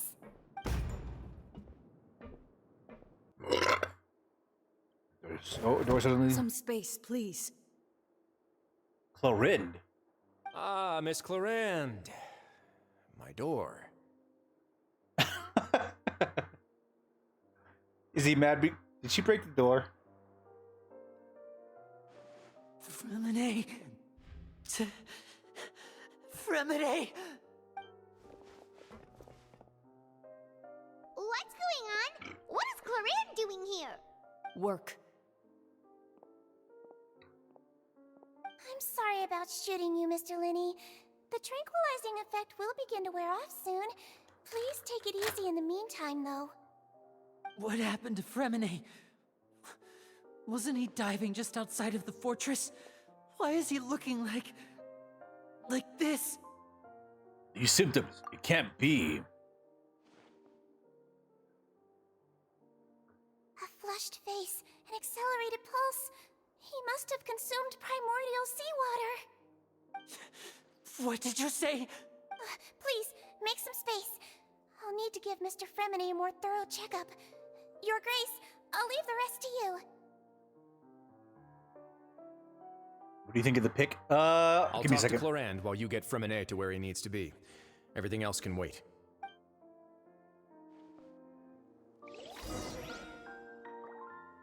Try to understand the situation of the people around. So wait, he's been putting on this act for a while now. So what happened to Child?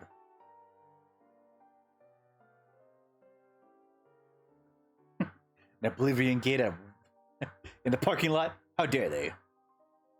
No Daedric Prince can come through there. They're going to fight the champion.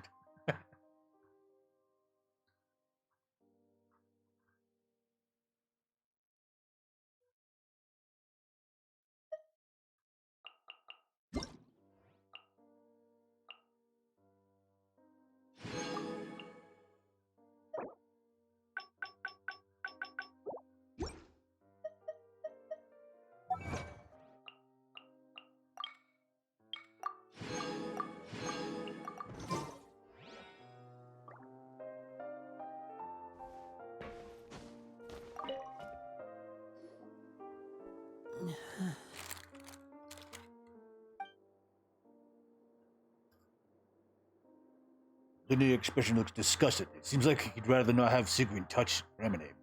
Still, he didn't stop her, since it's obvious that Fremine does require urgent medical care. Sigwin's examining Fremine carefully. She doesn't look too upset, which is a good sign. I hope Fremine will be okay. How is he? These symptoms are probably caused by an acute ingestion of a large amount of primordial seawater. Still, his condition is not critical. Of course, it would be best if he stayed for further observation. Let's leave him here for now, and move him to the infirmary once he's recovered a bit more. Sorry. I am aware that the infirmary may not be your favorite place in the world at the moment. We do only have a single clinic in the fortress, however. Would you like to go in and go home? Or go home? Does that happen when you go to... Would you go in or go home? Does that happen when you go to... What? Is that what happened when you went to... What? Is that happen when you went to work? I'd probably jump into the Oblivion Gate. If I can fight a Daedric Prince, or one of the Daedra, and win, I mean, I get a cool new sword, so... Why would he ingest a large amount of primordial seawater after leaving the fortress? How could that possibly happen? Please, look after Mr. Fremine for the moment. I'll go fetch some medicine and a respirator. Oh, I'll bring Miss Lynette back with me. Where is she? How is she right now? Oh, she just took a nap in an empty room after I tranquilized her. If my calculations are correct, she should also be waking up right around now. You might not believe me, but His Grace and I actually made some snacks and tea for her.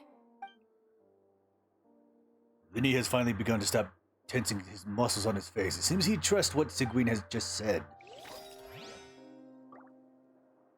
Yeah, it does feel like they were trying to gain some information from anything that was happening. Okay. What's that look on your face? I thought I made good time on the way back. Oh, I'm just admiring your punctuality. Had you arrived just a few minutes later, Sigewin may have been forced to shoot Mr. Linney again. How's the situation out there? The water has changed. It's pretty much as expected. The concentration of primordial seawater has increased significantly. I was only out there a short time, so it wasn't too bad. But if one were to stay for any significant amount of time... well, you can see how that boy's doing. Where was he when you found him? The abandoned zone at the end of the pipes. A good distance into the water.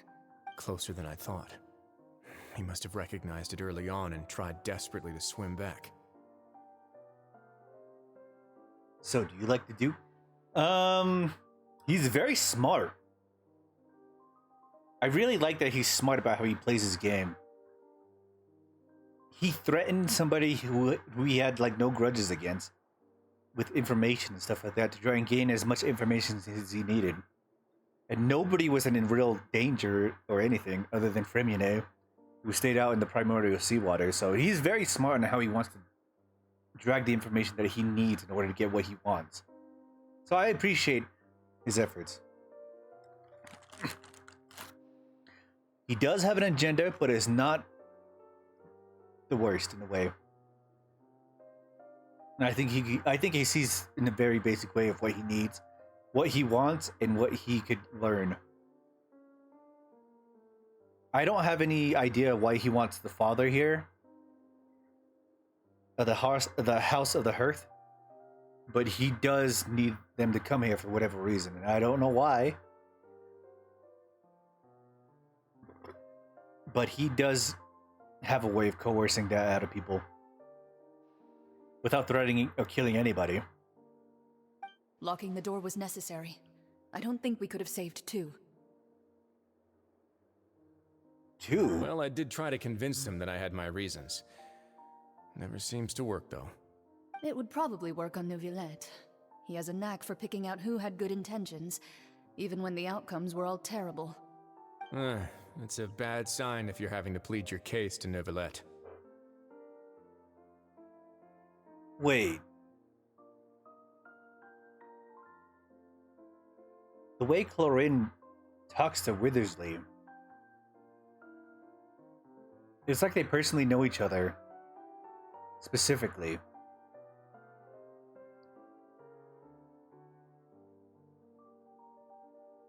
I kind of want to know their relationship. Want some tea? Not particularly. If you want to drink some that badly, just say so. Fine, I'd like to get some tea. Want me to get you a cup too, since I've already made it? Might as well then, I suppose. Actually, do you have a towel? I would like to dry my hair.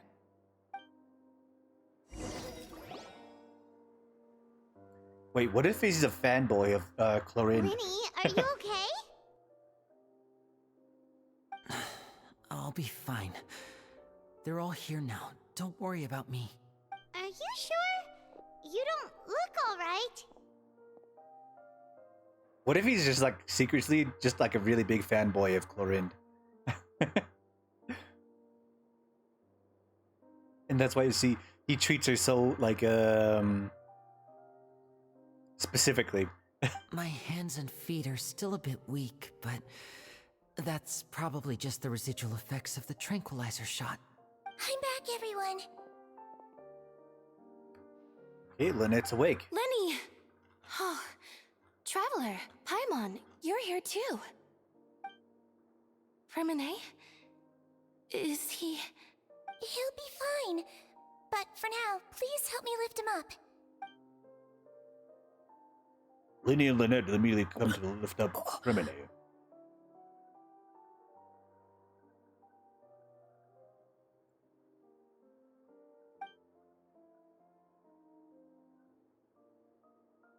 His Please throw breathing's up. beginning to slow down.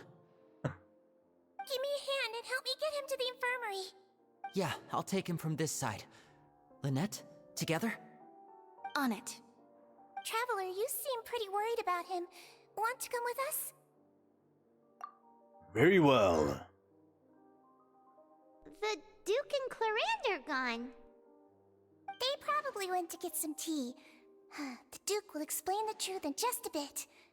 Miss Clarande will need a break, since she only just returned from rescuing Fremine out of the sea. Okay, I'm gonna use the restroom. I'll be right back.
Give me a second. Gotta sit down, move my Ritz crackers, move my controller so I can sit down more alcohol. So I kind of want to take back a little bit about what I said about her conniving nature. About Sigewinne. Because it seems that she's generally just a medical... just somebody who does medicine. A general nurse. General caretaker. Unless she had a different reason for doing all this backhanded stuff. But it actually wasn't backhanded. It was to protect the Fortress of Meripede itself. As for Withersley, I was generally right in him being a good person, I think. And he's just doing what he can to make sure that these, like, to reform the people of the Fortress of Meripede, which is why people still live down there. And his connection network is a lot more thorough than I realized. I don't think Child could have gotten away with the way he did. I mean, he may have done a lot of things for the Pancratia ring, but even then, I don't think he could have gotten away with information from Child. So I'm pretty sure he kept tabs on Child from the people who followed him. Because it seems like he has earned a lot of the loyalty in the Fortress of Meripede from a lot of the citizens who stay there. But generally, I think he's generally just a really good, well, morally just person, I think you could say. He's not a good person, but he's morally just.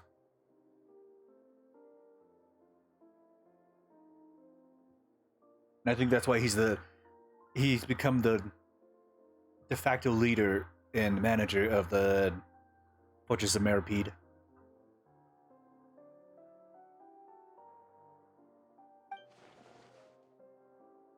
Chlorine saved Faramay from the sea. Just what happened there?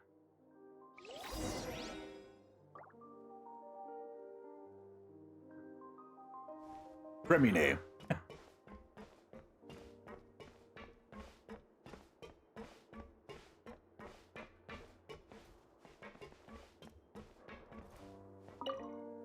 Could I tempt you with some sugar for your tea? No need. Could I tempt you with... No need.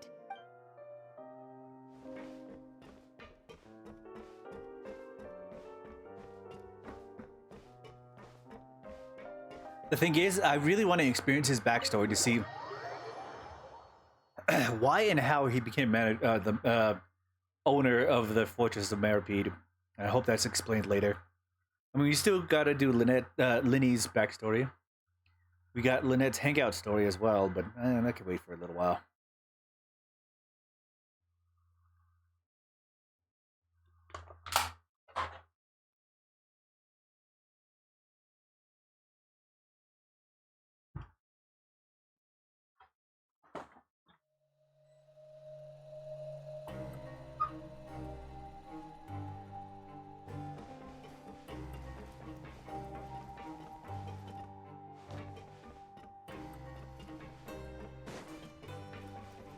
They have nothing to say.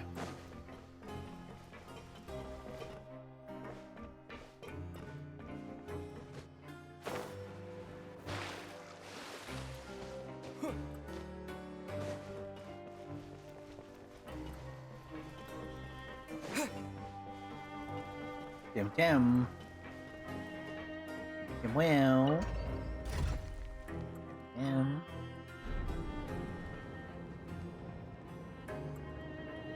Pussycat.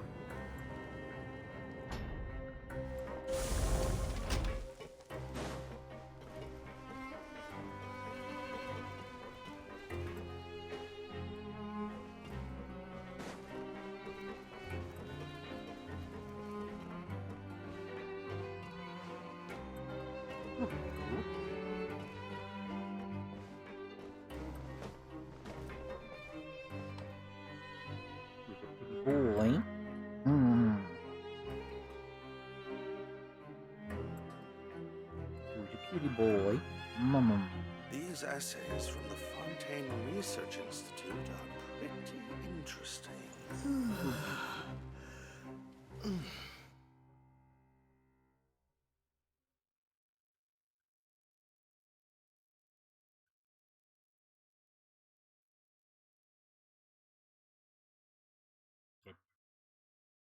There's a kid.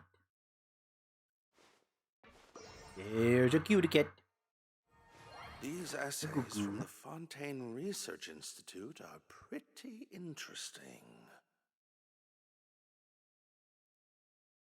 Who's a cutie boy?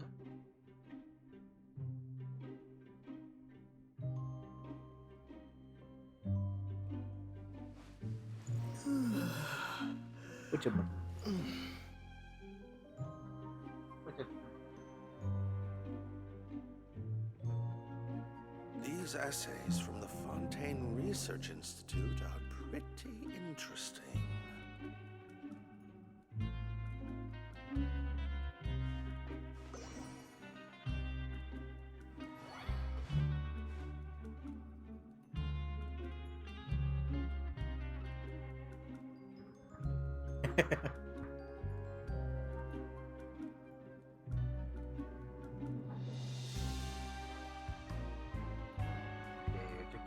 There's a cat.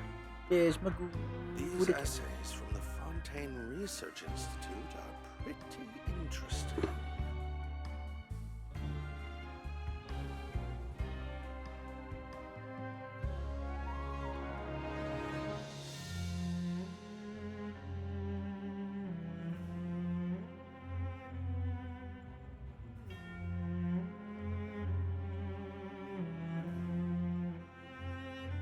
These essays from the Fontaine Research Institute are pretty interesting.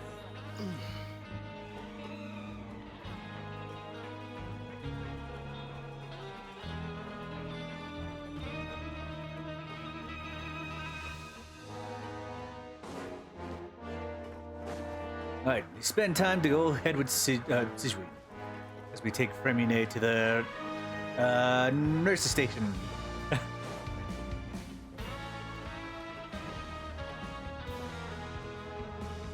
Alright, let's go.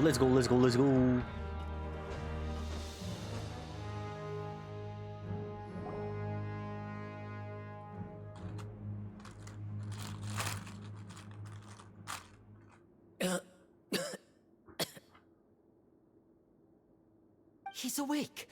Fremine, how do you feel? Linny. Lynette. We're all here. Where am I? The infirmary at the Fortress of Meripede, Mr. Fremine, and you are no longer in any danger. How do you feel? Don't push yourself if you're not feeling up to it. Traveler. Paimon. It's been so long. The sea. There's something wrong with the seawater. Shh, it's okay. We can talk about it after you've recovered.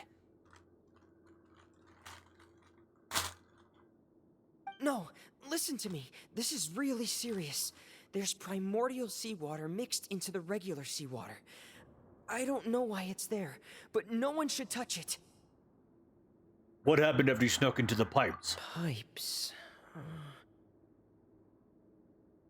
Right, the pipes. It's all coming back to me now.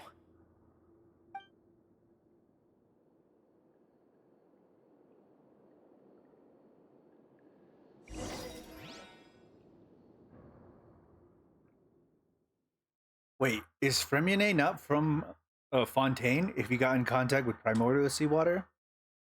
Or is there... I think there was something else that needed to be mixed with primordial seawater. No, he's definitely not going to be from Fontaine if he didn't melt into water.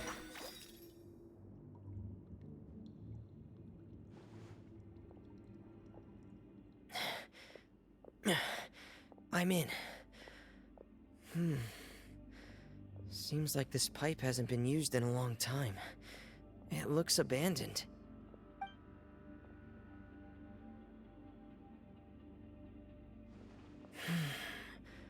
Where could Master Child be? So, guaranteed, part of the House of the Hearth.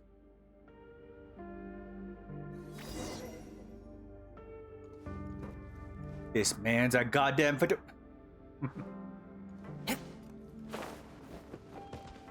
He's a Faturi Harbinger. needs to be buried. Probably in primordial water. But that is just a joke. Okay, anyway, let's continue. What is this? Huh. This mechanism looks like it's been tampered with. Could he have done it? Master Child?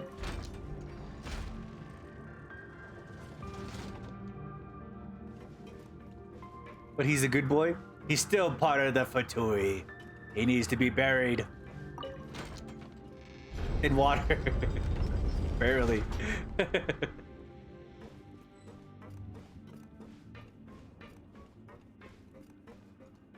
Oh, are you talking about Child?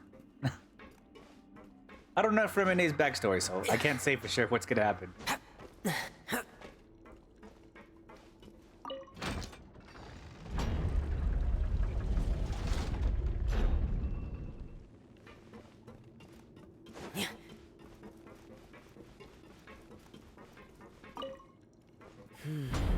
It's getting stuck on something. Seems like I'll have to avoid those obstacles while I turn it.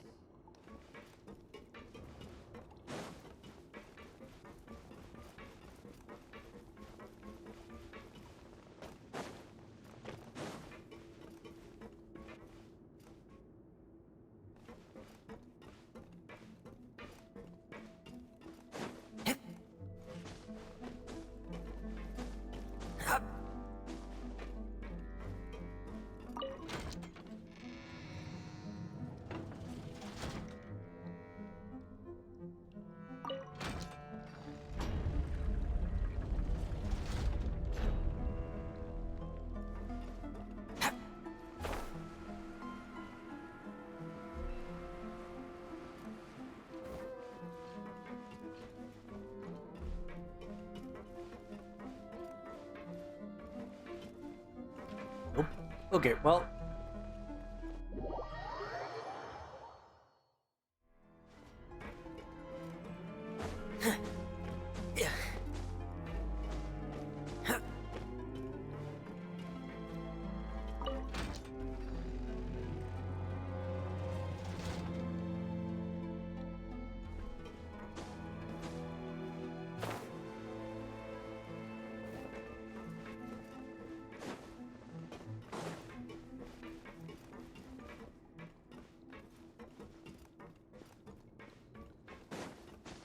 Nope.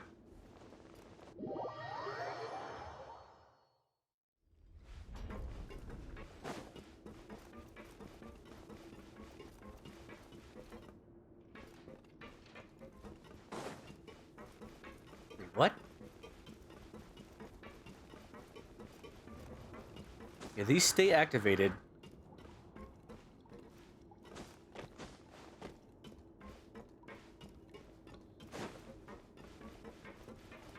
Okay, so I activate this.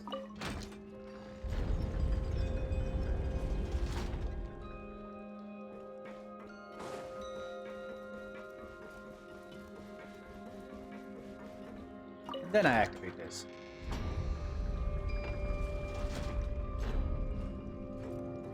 Okay, well... Now is this activated? Nope, doesn't give any sign. Okay, so...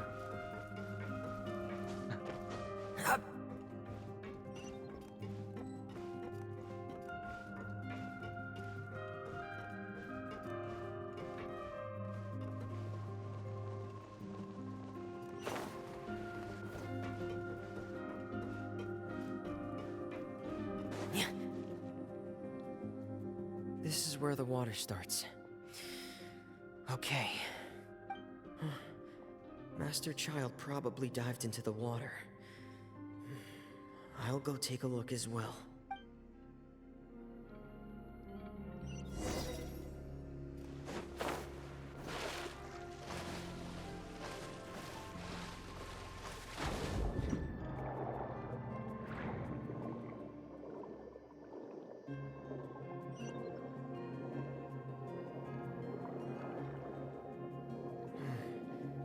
The vegetation here is a bit more sparse.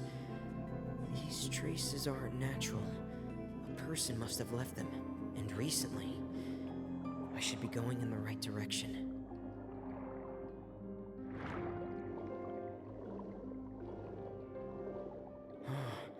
There are traces here too. I need to keep going. Huh? The traces are gone. But I don't see where he could have gone from here.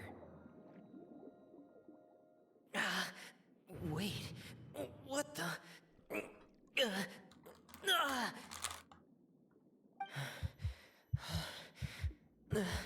My heart is racing, and it's getting harder and harder to breathe. What's going on? No good. I have to get back. They still don't know anything about what's going on. If I turn back right now, I should still be able to make it. Is that the infusion of the primordial seawater?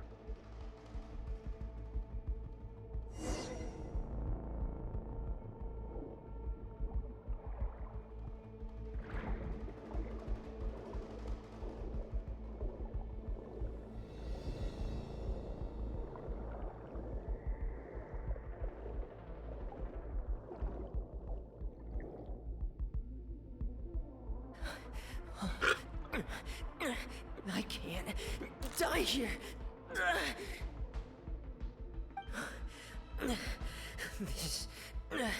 This is bad. I'm feeling worse and worse, and I'm still underwater. I have to push on.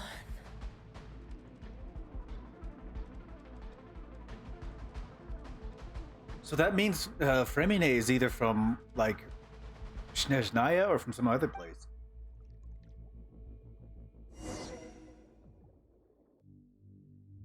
Oh, he can be from Mondstadt.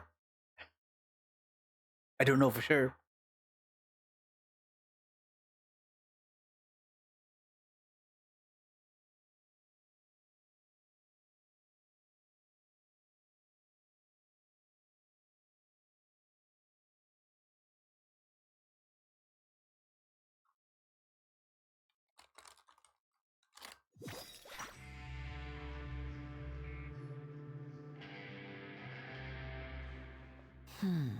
So, in other words, the trail you were following vanished, and you had no idea where Master Child could have gone. But there was also no obvious place for him to have disappeared to. That's right. I tried my best to swim back, but I had already put some distance between myself and the fortress, and I just couldn't find the strength to keep going. I probably passed out some time after that, and you know the rest. Miss Clarande brought you back, but we also don't know why she just suddenly appeared at the fortress, or why she went out to save you. Miss Clarande, you say? I must go thank her in person. You're still too weak, Fremine. You can go after you've had some more rest. Miss Lynette is right. I believe Miss Clarande will stay here as a guest for another few days, so there's no need to hurry. A guest? Then I can assume Risley was the one who invited her to come down here? You should ask His Grace about that. He'll be able to explain better than me. Got it. I'll go talk to him. Yeah, it's about time he actually told us what's going on. Wanna come with us, Liddy? No, please go on without me. I don't want to leave just yet. He's just probably super happy about being reconnected with both his sister and Fremine. He was panicking so much before, and now he's like, they are here, they're alive, and they are breathing, and so he doesn't want to leave. Water has been diluted a bit. Well, I don't know where Fremine is from, so I can't say for sure whether or not he's actually a Fontanian. Why does it feel like I'm being, like, kind of racist? Anyway, yeah, but I don't know his origins, so we'll see what happens. Lenny. The logical part of my brain is aware that we're safe right now, but I still can't bring myself to leave. Both of you are just in danger. I am being racist? Fair. Understood. Then let's just sit together for a while. In that case, I'll leave the infirmary to you. The Traveler and I are going to head out for now. As long as you stay in here, I don't think you'll be disturbed.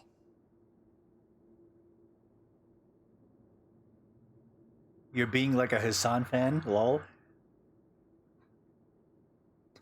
I didn't tell him to die. I didn't. I'm not. I'm not wishing death on them. I'm just saying that I didn't think he was a Fontanian because he didn't die to primordial seawater. Why are you trying to make this weird? Thank you.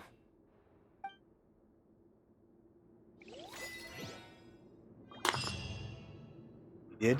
Because I said he wasn't Fontanian? He happened to survive primordial seawater, which you, of course, know definitely kills the people that are there. I thought...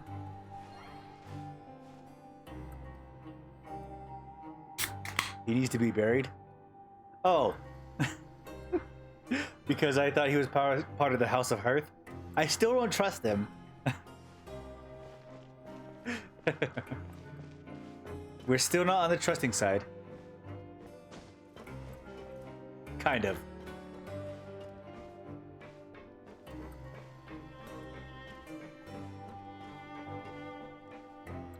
It's good that he survived now, but knowing that there's still Fatui,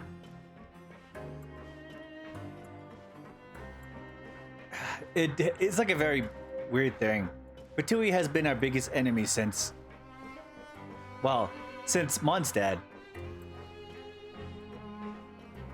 We made friends with a couple Fatui, like Child and Linny.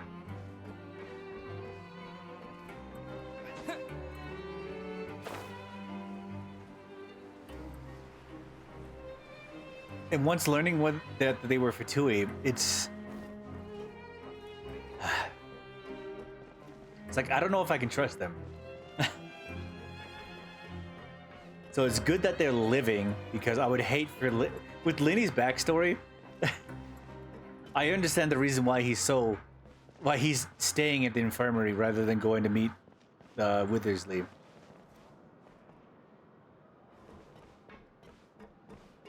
Like radiation and fallout.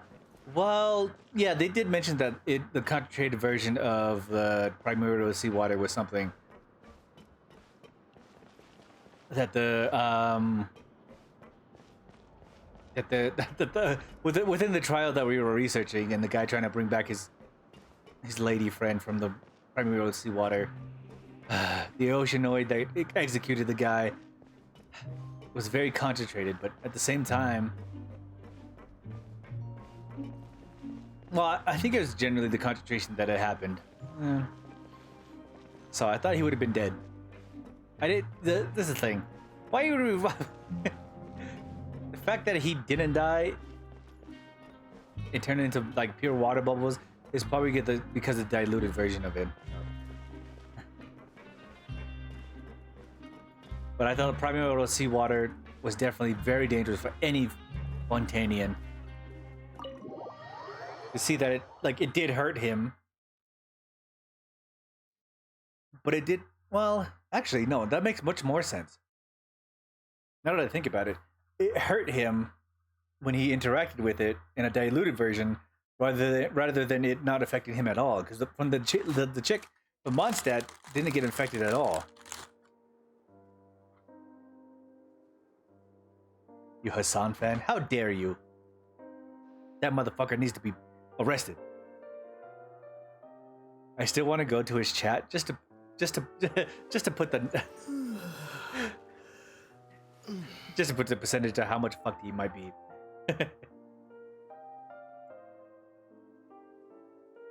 But yeah, the fact that he suffered a lot of damage getting in contact with diluted primordial seawater should have given effect to me.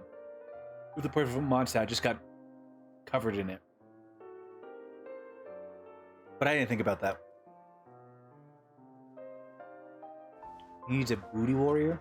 What are you talking about?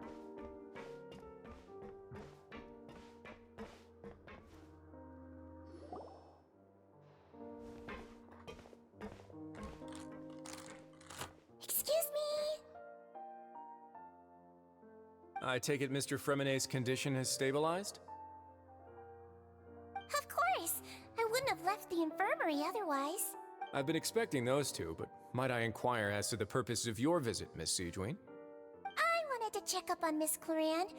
How are you feeling? Mostly fine, I think. If you don't mind, I'd like to perform another quick physical exam. It'll just take a few minutes. Also, when Hassan needs one. Also, when do you think? What is the booty warrior? What are you talking about? All right. Thank you for looking out for me. I'll take my leave for now, then. You mentioned this twice. Oh, 3 times, I think.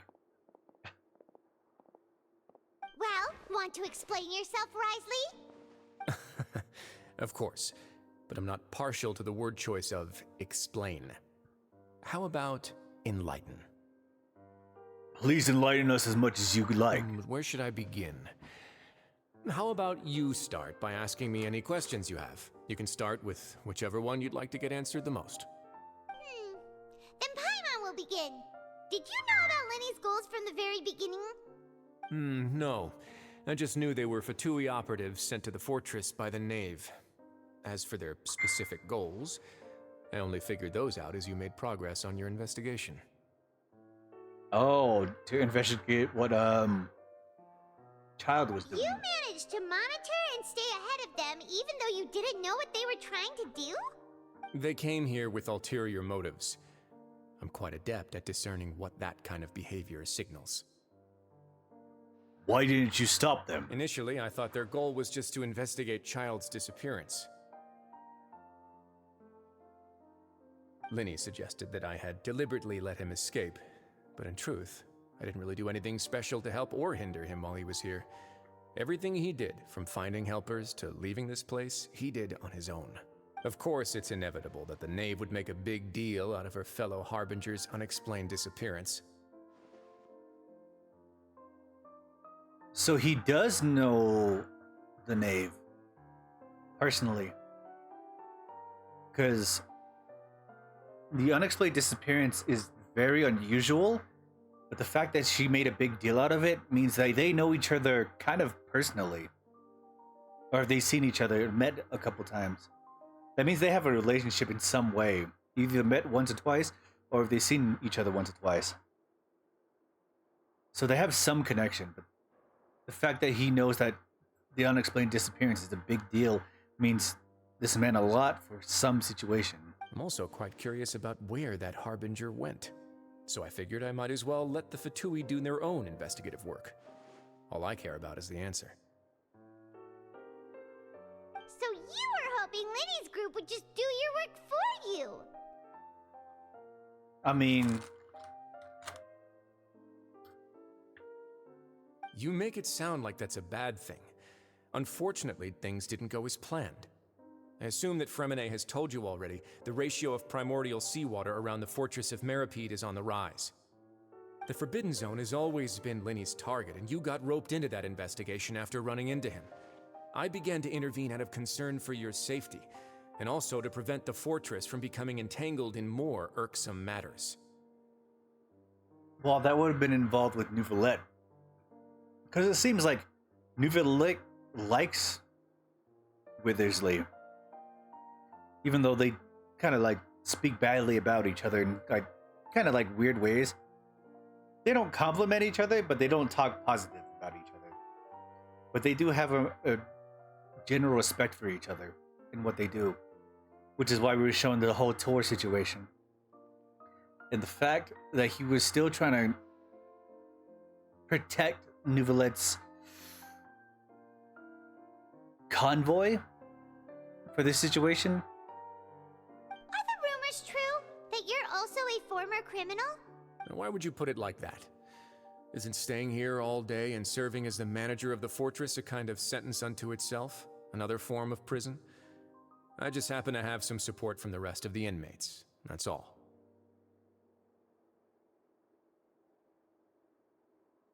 Oh no.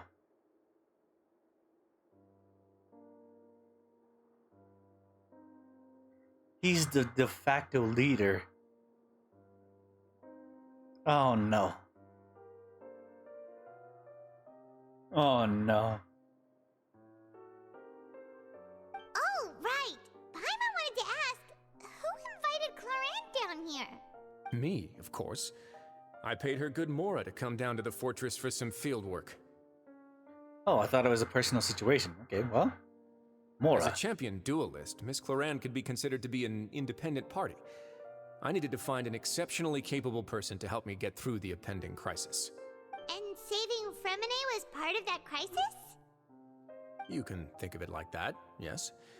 Credit where credit is due, that boy is quite adept at diving. Had conditions not been as hostile as they were, he probably would have found the missing Harbinger already. So, the Forbidden Zone really exists? That's not something you should be asking after. Neuvillette only asked you to investigate Child's whereabouts. All I need to prove to you is that the Forbidden Zone had nothing to do with the Harbinger's disappearance. That should be clear now that you've spoken to Fremine. But we've already uncovered that there's something wrong with the infirmary, and we've answered a bunch of questions that you threw at us. Isn't it about time that you answer our last question in return? You make a compelling case. Do you really want to know the answer that badly? Yeah, Paimon really wants to know. Even if the truth may not be pleasant? Yes. Follow me.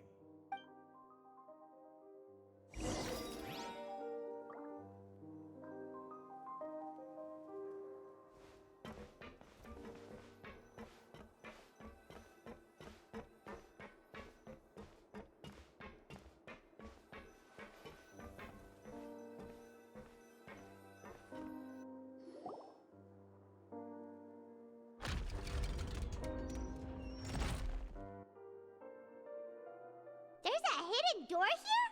And a whole basement behind it? Huh. You're pretty good at hiding stuff, Risley. It seems you've forgotten just what kind of place the Fortress of Meripede is. I feel like it's gonna be something fucking stupid. Like, it's gonna be like a TCG tournament ground. The only reason they keep it secret is because they want to play TCG unrelentlessly. I need to take a piss. I'm gonna take a drink. I will be right back.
All right, let's continue.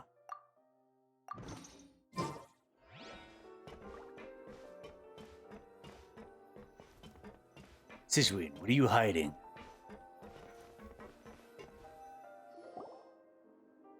Stand on the central plate. Wait, is there a secret mechanism or... Whoa!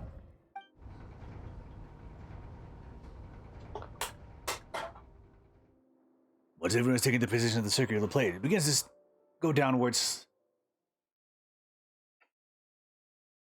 That's all I got from that statement. That little quick blackout screen. I don't know why those are very quick.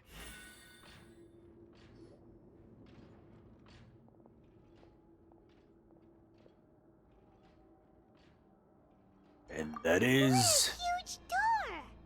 There are 3 such isolation gates in total. Generally speaking, I'm the only one who's allowed to go inside. Hence the name Forbidden Zone. Am I correct to assume you're going to run on back and tell your little Fatui friends everything? Well, Paimon wasn't thinking of keeping anything from them. Well, I'd advise you wait until you've seen the whole truth of this place for yourself before deciding whether or not to tell them.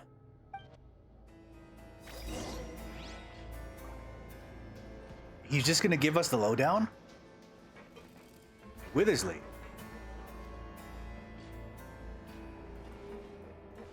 Alright, well, we got time. Let's learn the truth. Huh. So there's a switch on the side.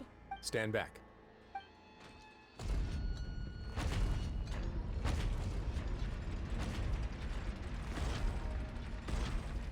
Whoa. They all just went up one by one. What's that in the middle of the room? Go on, have a look.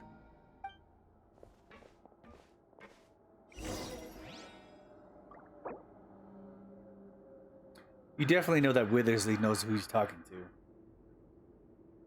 Okay, what are the booty warriors? What? A prostate exam.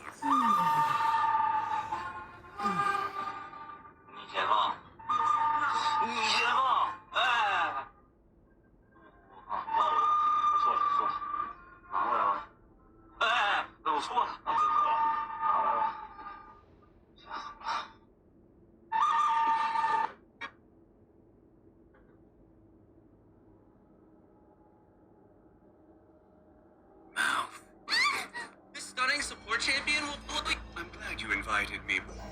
I'm so happy you took up my offer of training.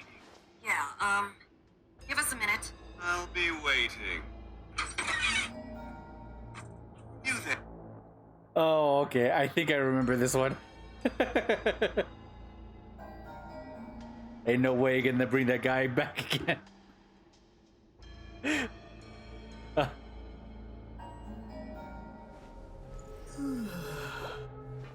Alright, let's go. No, I don't want to see the violation. I want to see where it comes from. No. This room is really empty with nothing in here, which is quite strange on its own. There's also a device smack dab in the middle of the room, which looks like some kind of massive silice gate. I've been interested in what lies beyond that gate ever since I assumed leadership of the Fortress of Meripede. Of course, it would be unwise to recklessly open it, but it'd also be risky and negligent to simply ignore any potential danger that could be behind it. The readings on that dashboard have not budged since the day when I first laid eyes on this place. But over the past year, the needle has crept upwards from its original position, likely because some parameter it's been tracking has changed, if only infinitesimally. Normally, I would have ignored it, but I happened to have some free time when I noticed it, so I investigated. Any guesses what the reading could be tracking? The Very temperature. reasonable guesses. I've considered both of those as well. Unfortunately, our dashboard is tracking something less ordinary. The temperature should vary with weather and climate changes, so for something that rarely shifts, the water pressure is more likely. We ran a few tests to increase the pressure from the outside, but the readings didn't change at all. Later on, a few more possibilities occurred to me, such as a potential connection with the primordial sea. I began to make a few preparations based on that hypothesis. Over the past few days, the needle has moved again. With that, and the symptoms that Fremine displayed after leaving the fortress, I can now confidently conclude that the readings represent the concentration of primordial seawater in the seawater nearby. The concentration of primordial seawater? But we're already under the sea! And that is precisely the problem. We're at the bottom of the sea, and now we're surrounded by toxic seawater. Somehow, primordial seawater got mixed in, and the concentration is steadily rising.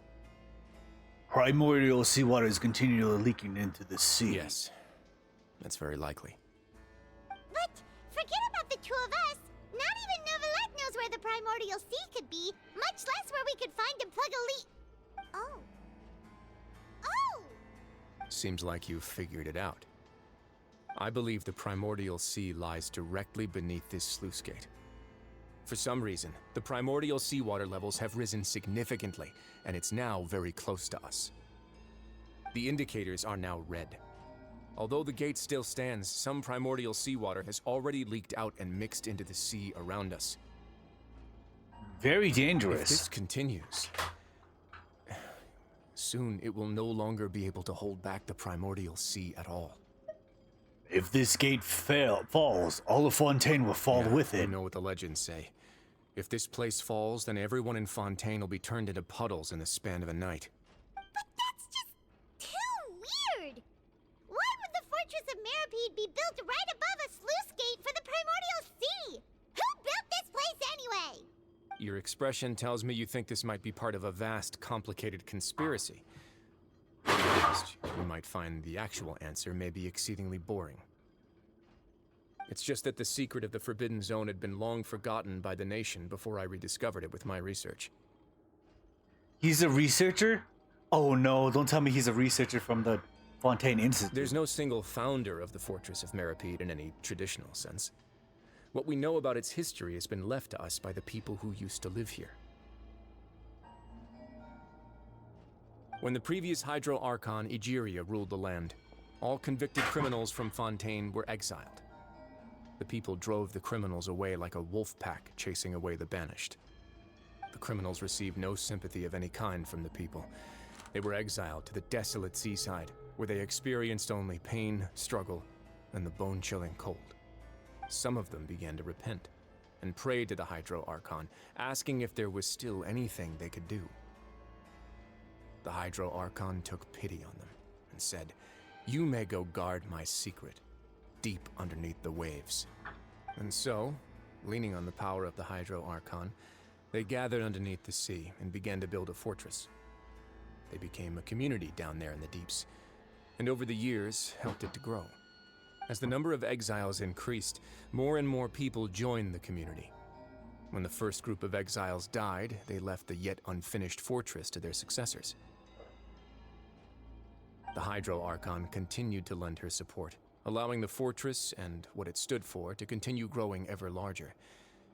Before long, this dark underwater fortress became the sinner's only home. And with that, the people here stopped referring to the fortress as a prison. They saw themselves as repenting sinners who would regain their freedom once they had sufficiently redeemed themselves. But as time went on, people also realized that the fortress was a lonely place. Once they had gotten used to life here, they could no longer feel comfortable living in the overworld. Once they had finished serving their sentences, some people left and some others chose to stay. They'd find some idle position and let their withered souls fade away with the ancient secrets of the past.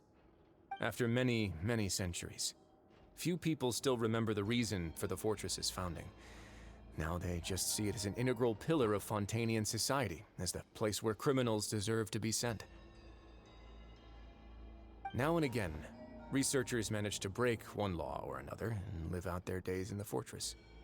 I learned all this from an elderly historian. Everyone else just thought he'd made it all up. And so he happened to find the truth. But now you know every part of that history is true. Indeed. That's just as the prophecy says. If this gate fails, then everyone will be dissolved into the sea. Do you believe in prophecies? To be frank, not really. But sadly, that hasn't stopped this prophecy from proving all too accurate. Prophecies are troublesome things. Just hearing one will create the first wave of panic. Seeing signs of it will bring about the second, and actually witnessing it in real time, the third. So, as the Duke of Meripede, just what do you plan to do about it? Let's go somewhere else. I want to show you something.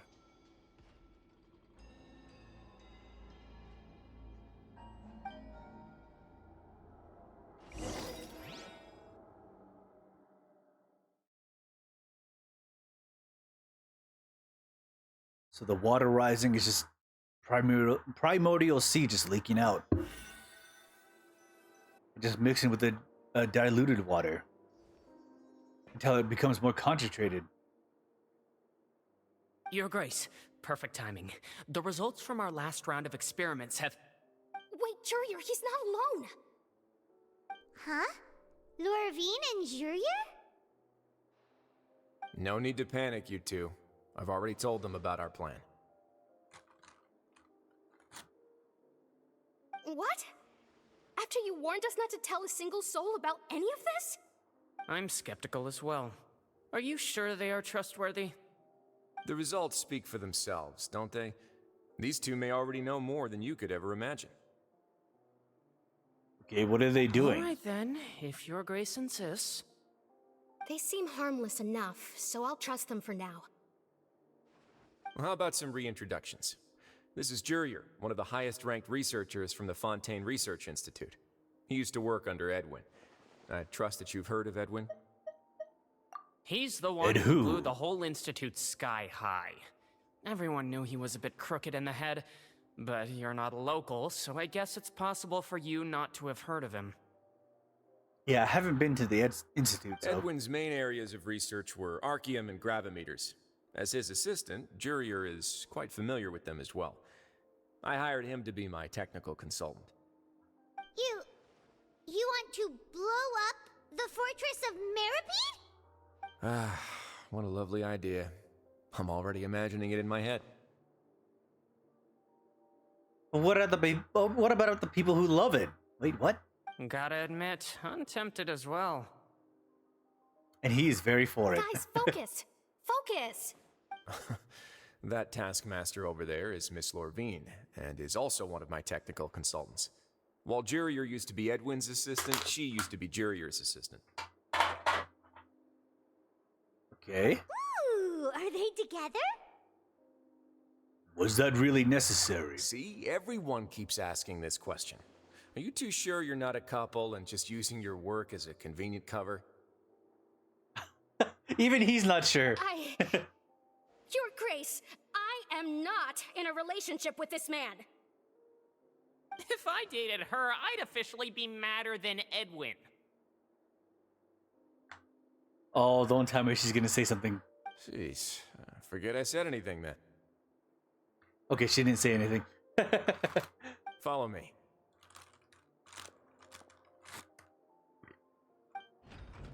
Whoa, there's another door that goes right up. Your constant amazement makes it seem like the fortress can do anything.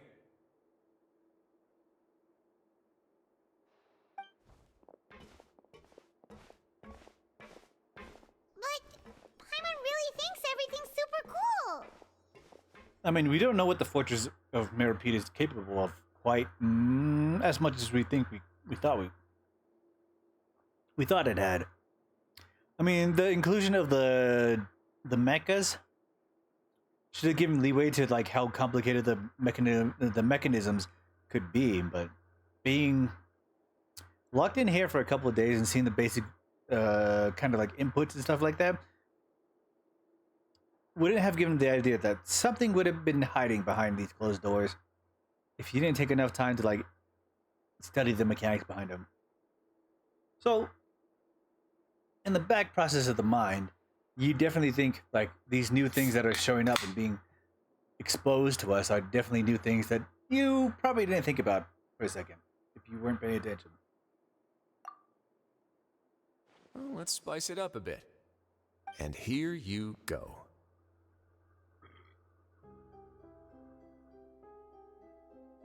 This is... What a huge ship?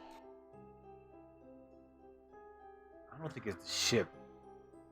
This is also a production zone that Paimon's never seen before. What's going on? How much do you know about Fontainian history? Not much at all. Well, then maybe you haven't heard the story of ancient Lemuria. To give you a quick rundown, Fontaine used to be ruled by the Lemurian dynasty. Lemurian dynasty?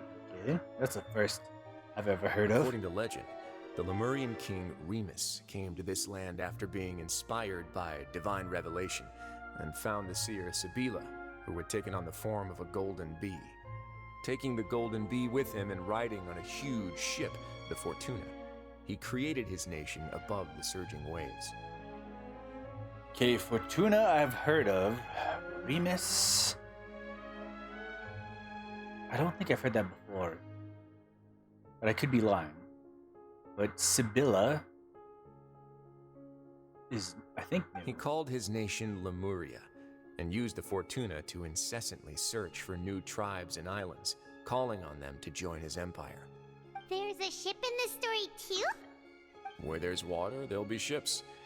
People believe that hope can always be found at the end of a voyage.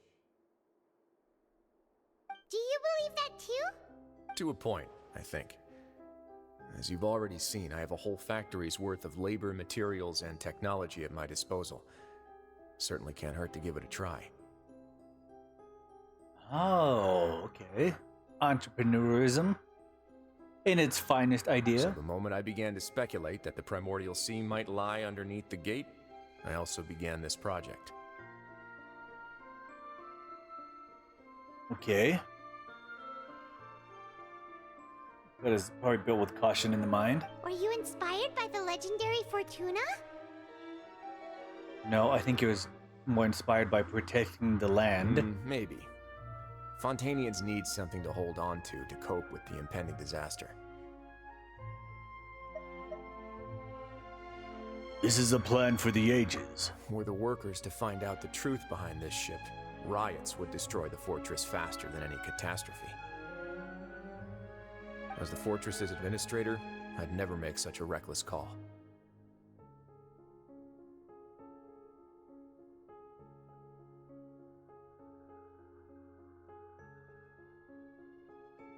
Withersley is such a good person. He's a good boy. Well, he's not a good boy. He's a good leader. And he sees what he wants with the information that he has and tries to make the best decision for the people he protects. Alright, that's enough talking for now. I'll need another 3 cups of tea to soothe my throat. Do you have any other questions? That is a lot of tea. Seems like you're good. Come on, I'll take you back.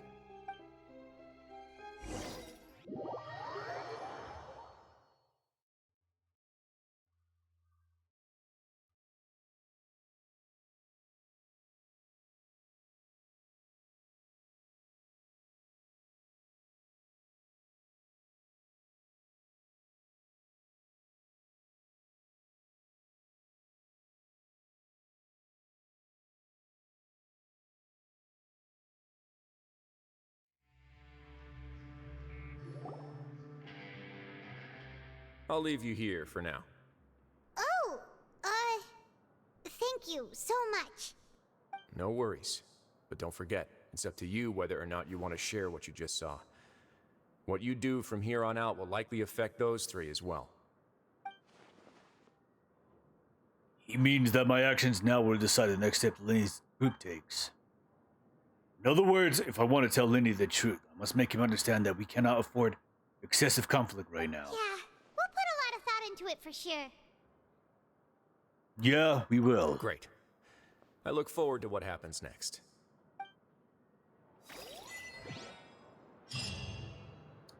All right, that's a time for surprise. I am gonna probably forget what's gonna happen here. Because I've been drinking while I've been also been doing this whole situation. So I think it'd be definitely surprising to come back in a few days, or how many days ever it takes me to get back into Genshin and find out what would happen if I just play the game again.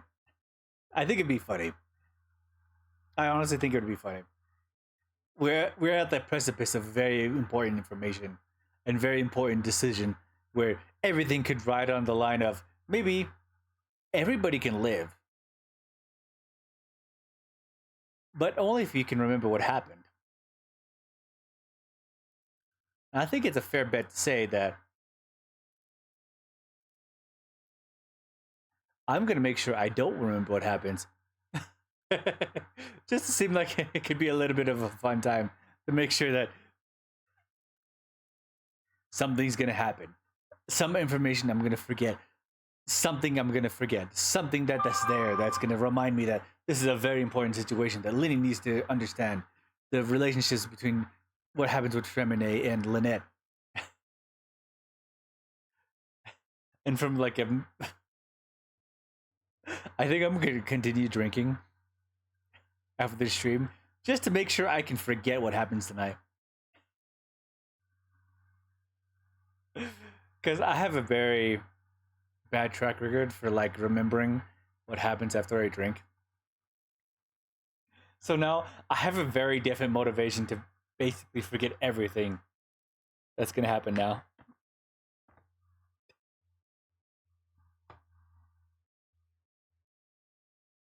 So I think personally, I think it would be entertaining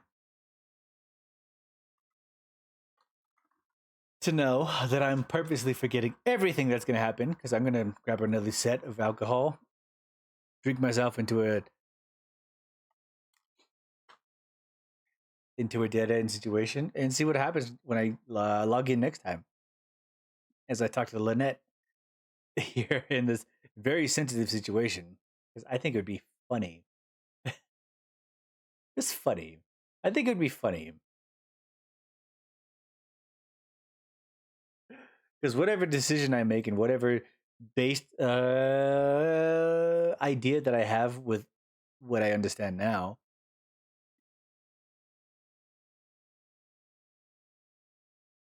so booty warrior on Hassan? No. No booty warrior. Well, maybe a little bit. But anyway, I'm gonna take out for now. I hope you enjoyed the stream. It is 3 o'clock in the morning. I am gonna continue drinking. For now. But hey, we got Genshin Impact for a couple hours. Almost 3 hours. And I think that's fair. We learned a lot about the Fortress of Meripede. We learned the reasons of Withersley's situation. And honestly, he was a researcher before. And I feel like he's trying to find out. I don't know his motivations for continuing his research, but I do feel like he has the good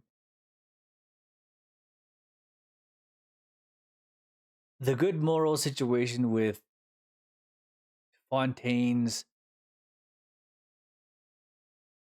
prophecies that's happening right now.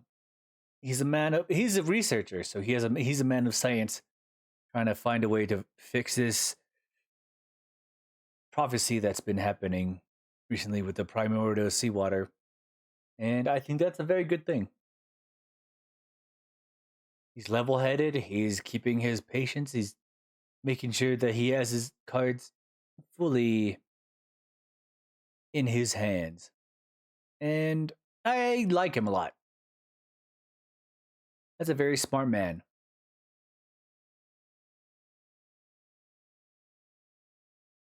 You just don't want to experience what Yakuza 3 has yet? I am waiting on it. Probably tomorrow. I'll probably play. Well, not tomorrow. No, tomorrow's my day off. I am off tomorrow. I don't know what I'm going to do. Probably play Balatro. That's the first thing I thought about. I want to play some Balatro. I almost did it today as a streaming situation, but I'm probably going to play some Balatro tomorrow. Just drink throughout the entire situation. And then the day after, I am off on Wednesday and Thursday, which means I can do a full day stream. So I'm probably going to play Yakuza 3 on Wednesday. That is an unscheduled plan. What about Zoids?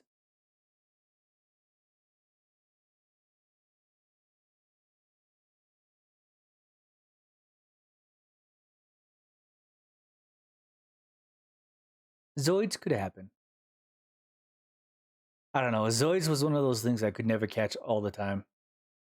When Toonami was thing in the afternights, and Zoids was one of those first like 8 o'clock, 9 o'clock situations, I could never catch it because I was always outside. or always busy with something else, or I could never stay up that late anymore. I don't know why, but I think my parents always used to like make sure I got to bed at like 9 o'clock, 8 o'clock. Make sure I got the rest that I needed as a child. But who knows? Who knows? Anyway, I'm gonna take off and play a game and watch it tomorrow.